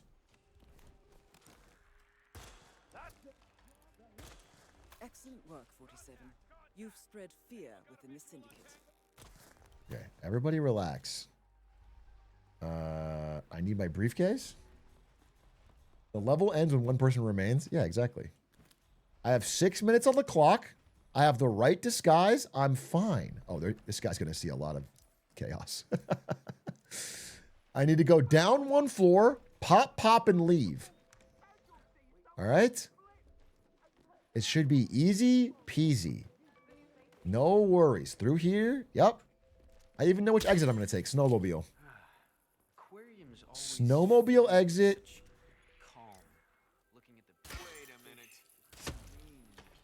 This guy right here. This will surely be a blow to the syndicate. Get out of the way. Get out of the way. Get out of the way. Actually, we'll do this exit. We'll do a ski lift. You just keep walking. fucking washed. Syndicate member eliminated. Well done, 47. Gone away. You should get back to the safe house. Easy. Okay. Hey, thanks for the raid. Who raided me? Time trial is generous with a timer. Yeah, but it doesn't matter because you know, I'm trying to go fast. If I hit the time trial limit, it would be restart anyway. Thank you for the raid. Simply The syndicate took a serious or simple? Simple, the CS:GO player. All right, we go Colorado for 3. We go time to get disguised. Oh, Silent Assassin. Silent Assassin, Colorado. Oh, fuck me, dude. Wait, that's gonna be so difficult.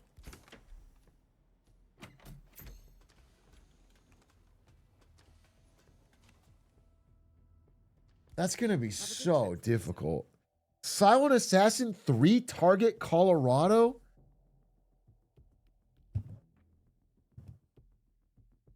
Welcome to Colorado. Intel tells us that there are syndicate. Oh, members in the fuck area. me. I trust that you can find. There's no way. However, they're on. There's no way, dude. Need to be careful. There's no way. Good luck. This is so fucked. This is so fucked. Okay. Okay.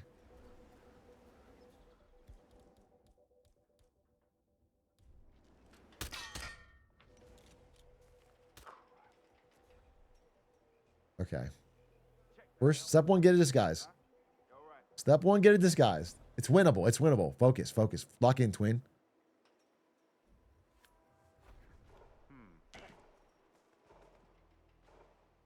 Please don't see that.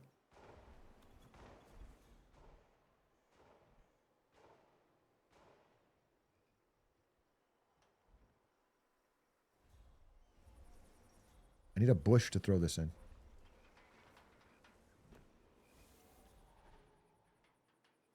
Fuck. There's like no place to hide this fucking body. If they find the body, I lose Silent Assassin. Is this tall grass enough? Okay. I think that's fine. I think that's fine. Okay. Okay, we got a disguise. Okay. All right. We got step 1. Step 1 done. Avoid the fucking cameras. Avoid the fucking cameras. Okay. Step 1, get a disguise. We're in. We've infiltrated the compound. Step 2, I have to kill this guy. A propane tank would be a good thing to find. That helps me a lot with Silent Assassin. He's relatively isolated. Can I enter this area? Or am I trespassing? I'm still trespassing. Fuck me. Okay. Okay, how do I want to do this? We're going to go... I didn't have a clue either. We're going to go... Oh my god, this is such a pain in the fucking dick, honestly. This is such a slow process. Oh, I got hit with a goddamn camera. Oh, now I have to fucking turn off the cameras. Great. Great, dude. Just fucking great.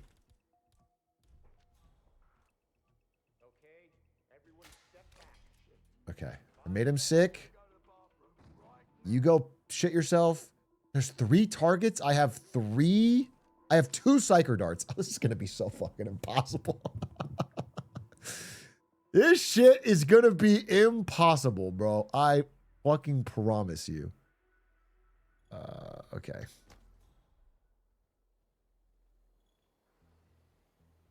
Is this guy... There's a propane. Does anyone see this? Well done, 47. This will surely be a blow to the syndicate. Okay, okay, okay, okay, okay. Okay, okay, okay, okay. Hold up. Propane. Hold up. Propane. Hold up. Hold up, hold up, hold up. 1 down. We're cooking. Camera. Here. Toss this over. Bolt. Oh, shit.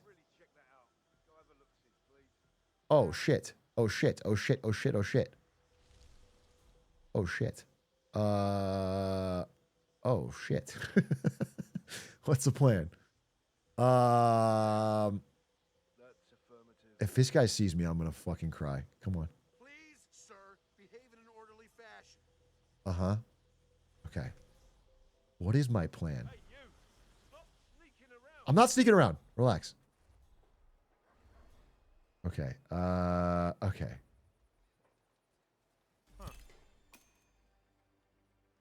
Go investigate. Go investigate. Okay. Okay. Go investigate. Yeah. Okay. This has to work. Go investigate. Go investigate. Investigate the thing.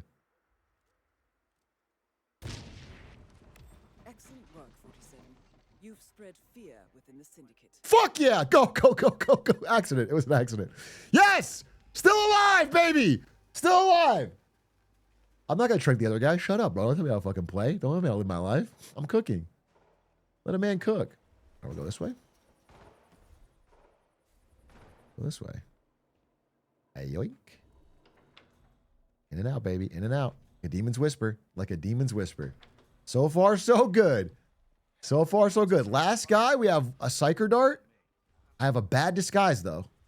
And I need to get rid of the cameras. Which are, I think, in this building. First floor. How do I get in here? What's my best strategy? I think it's Trank's disguise change. Is this my best? I think one of these guys has to leave. Oh, God, wait. Wait.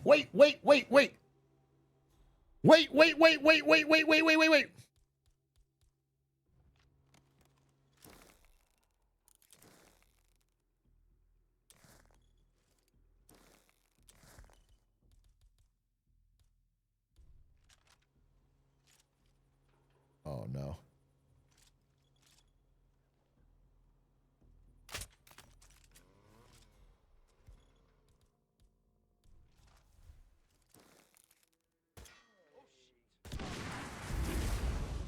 Syndicate member eliminated. Well done, 47. Oh, fuck. Get back No. to the safe house. I'll be in touch. No! God damn it! No, dude!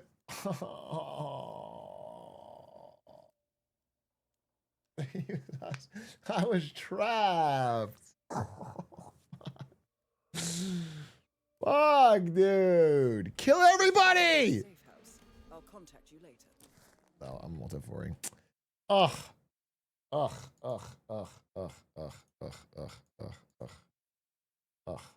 right, one more. That was so early. One more run. I was going to end, but that's one more run. One more run situation. That was a good warm-up. One more run, start from the beginning.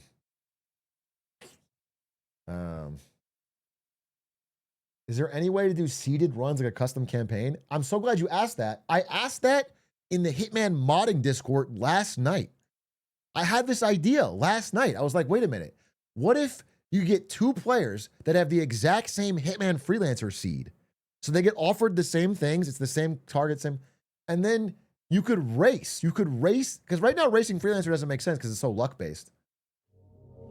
But if you could race the same seed, it would be so sick. I was thinking about that literally last night. I was like, that would get me excited to play again because I could race Spectacle or whatever. So I asked the modding Discord. They said it doesn't exist, but they're working on it. Maybe they could get it ready for me. Okay, one more fucking run. Yeah, it's kind of like Minecraft speedrunning, where you get the same seed. I think that would be so sick. Uno mas, one last run. If I die, it's over. I think I can. Which would be nice to get this monkey off my back, dude. All right, here we go. Dartmoor, Dubai, New York. Chongqing, Santa Fortuna, Mendoza. That one's good. This one's good right here. Let's go Colorado for 4 right off the rip with disguises. Give me the fucking water tower spawn. Water tower spawn. Come on, just give me a fucking good Off the rip spawn, dude. Welcome to Colorado. Never lucky, dude. Never Syndicate fucking is lucky. currently operating in the area. Find them and eliminate. But this is not going to be easy. Previous actions have put them Pretty on high decent alert, targets, so you need though. to be tactical. Good luck, 47.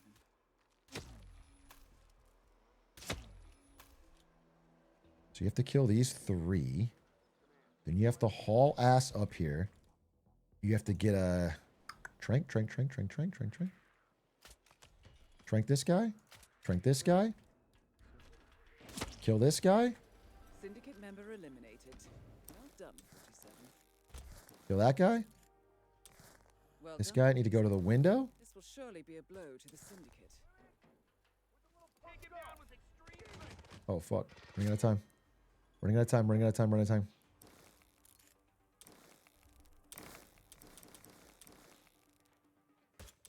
Oh!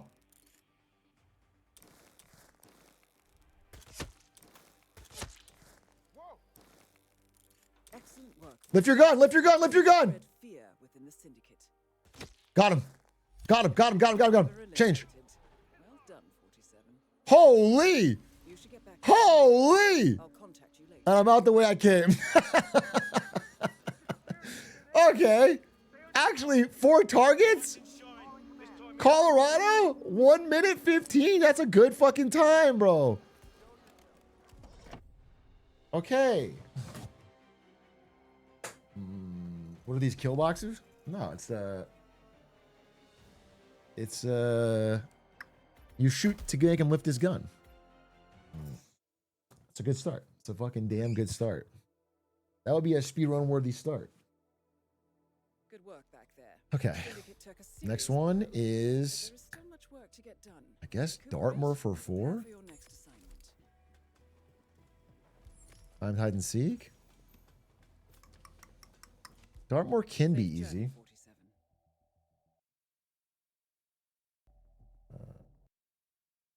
Dartmoor can be. He dies when you shoot his gun? Nah, I shot his hand.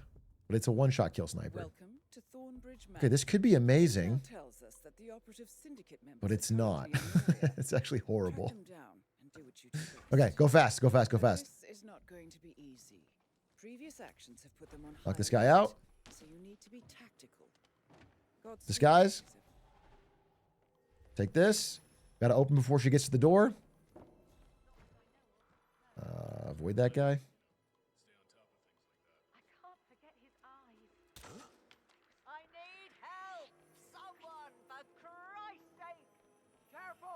Shit. Shit. Don't shoot. Don't shoot. Don't shoot. Don't shoot. Ah, fuck. I'm dead. Fuck me, dude. Okay, game over. I'm going to bed. Fuck me, dude. I got so fucking rushed again. I got so fucking rushed again. Wait, it's the first mission? I gotta do. This wasn't the first. All right, I gotta do one more. I gotta do one more. I gotta do one more, bro. Okay, here's the thing. I'm not actually going to bed. I was just saying I'm going to bed because I want to fucking. Okay. The thing is, I'm only gonna get better if I power through. So here's what I have to do. This is a promise I have to make, and you have to remind me. I have to ignore the part of my brain that is trying to shave off 5 seconds. Like right there, I could have just waited for the guy to pass. But instead I shot the fucking gun, panicked him. I need to just play to beat it. Play to beat it.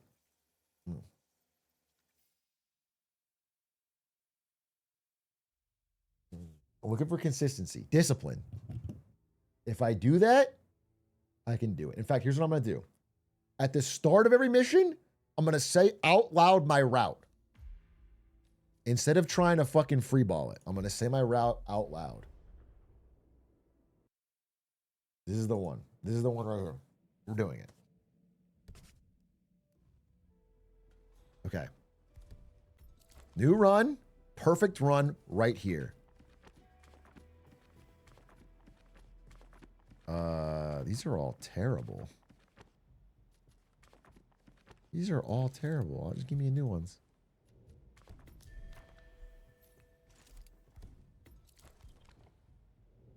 Give me something with a little bit of air. That's fine. Colorado, Paris. Let's go back to Paris for 4. Back to Paris for 4. Time, get disguises. Easy clap. I'll be in touch when you reach your destination.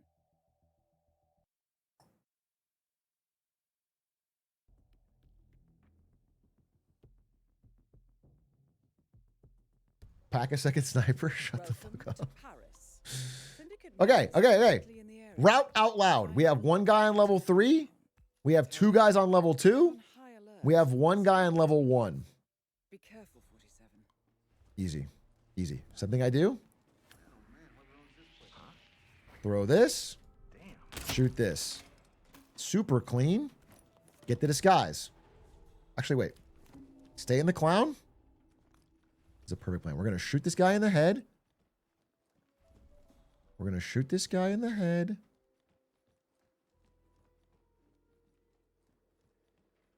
We're going to shoot this guy in the head. Oh. Shit.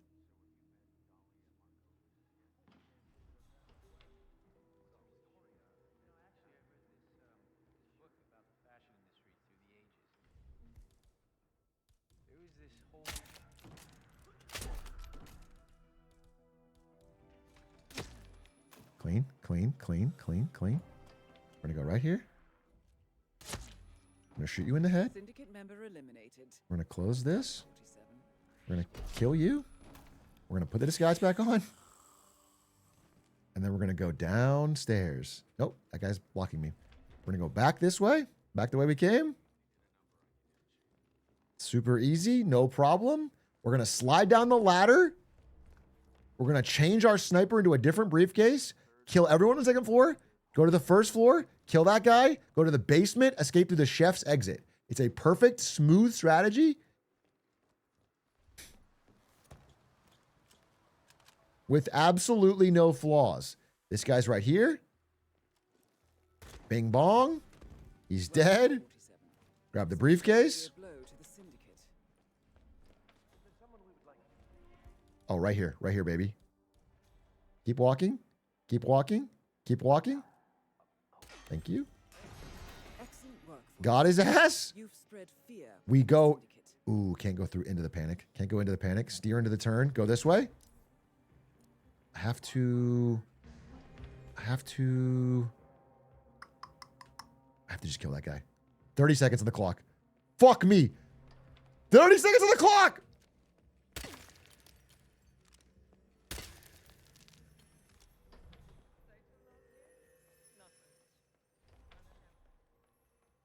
No.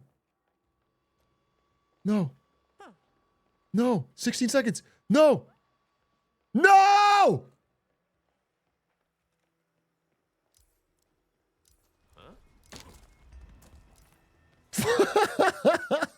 Clutch.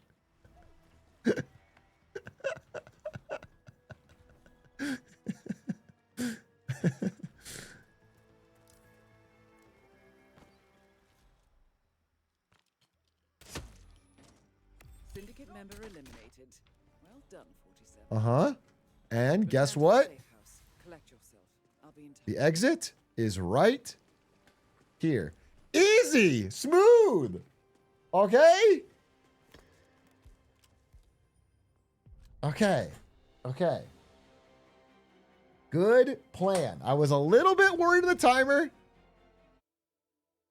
What is the speed run here? That was the speed run.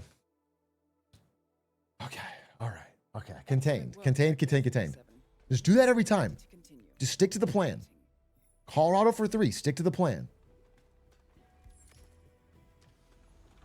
Silent assassin if offered. Are we sticking to it? Silent assassin if offered. Have a good trip, 47. It's fucking impossible, dude.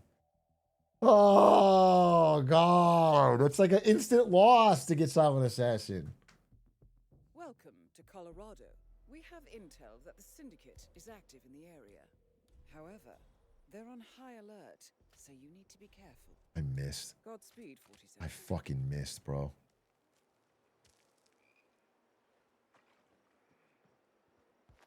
Oh my God, let me through. Oh my God, let me fucking through, bro. He saw that? It's already over. Wait, it's not over. It's not over yet. It's not over yet. It's not over yet. It's over. I'm going to bed. I'm going to bed, dude. I'm going to bed, bro. God damn. God damn. Colorado Silent Assassin. I didn't say the plan out loud. I didn't do any of my rules. Thanks for watching. That was fun. That was fun. I need to say the plan next time.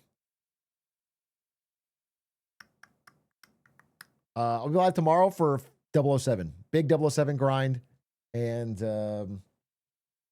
maybe a short prez. Thanks for watching. See you tomorrow. Appreciate you. Bye.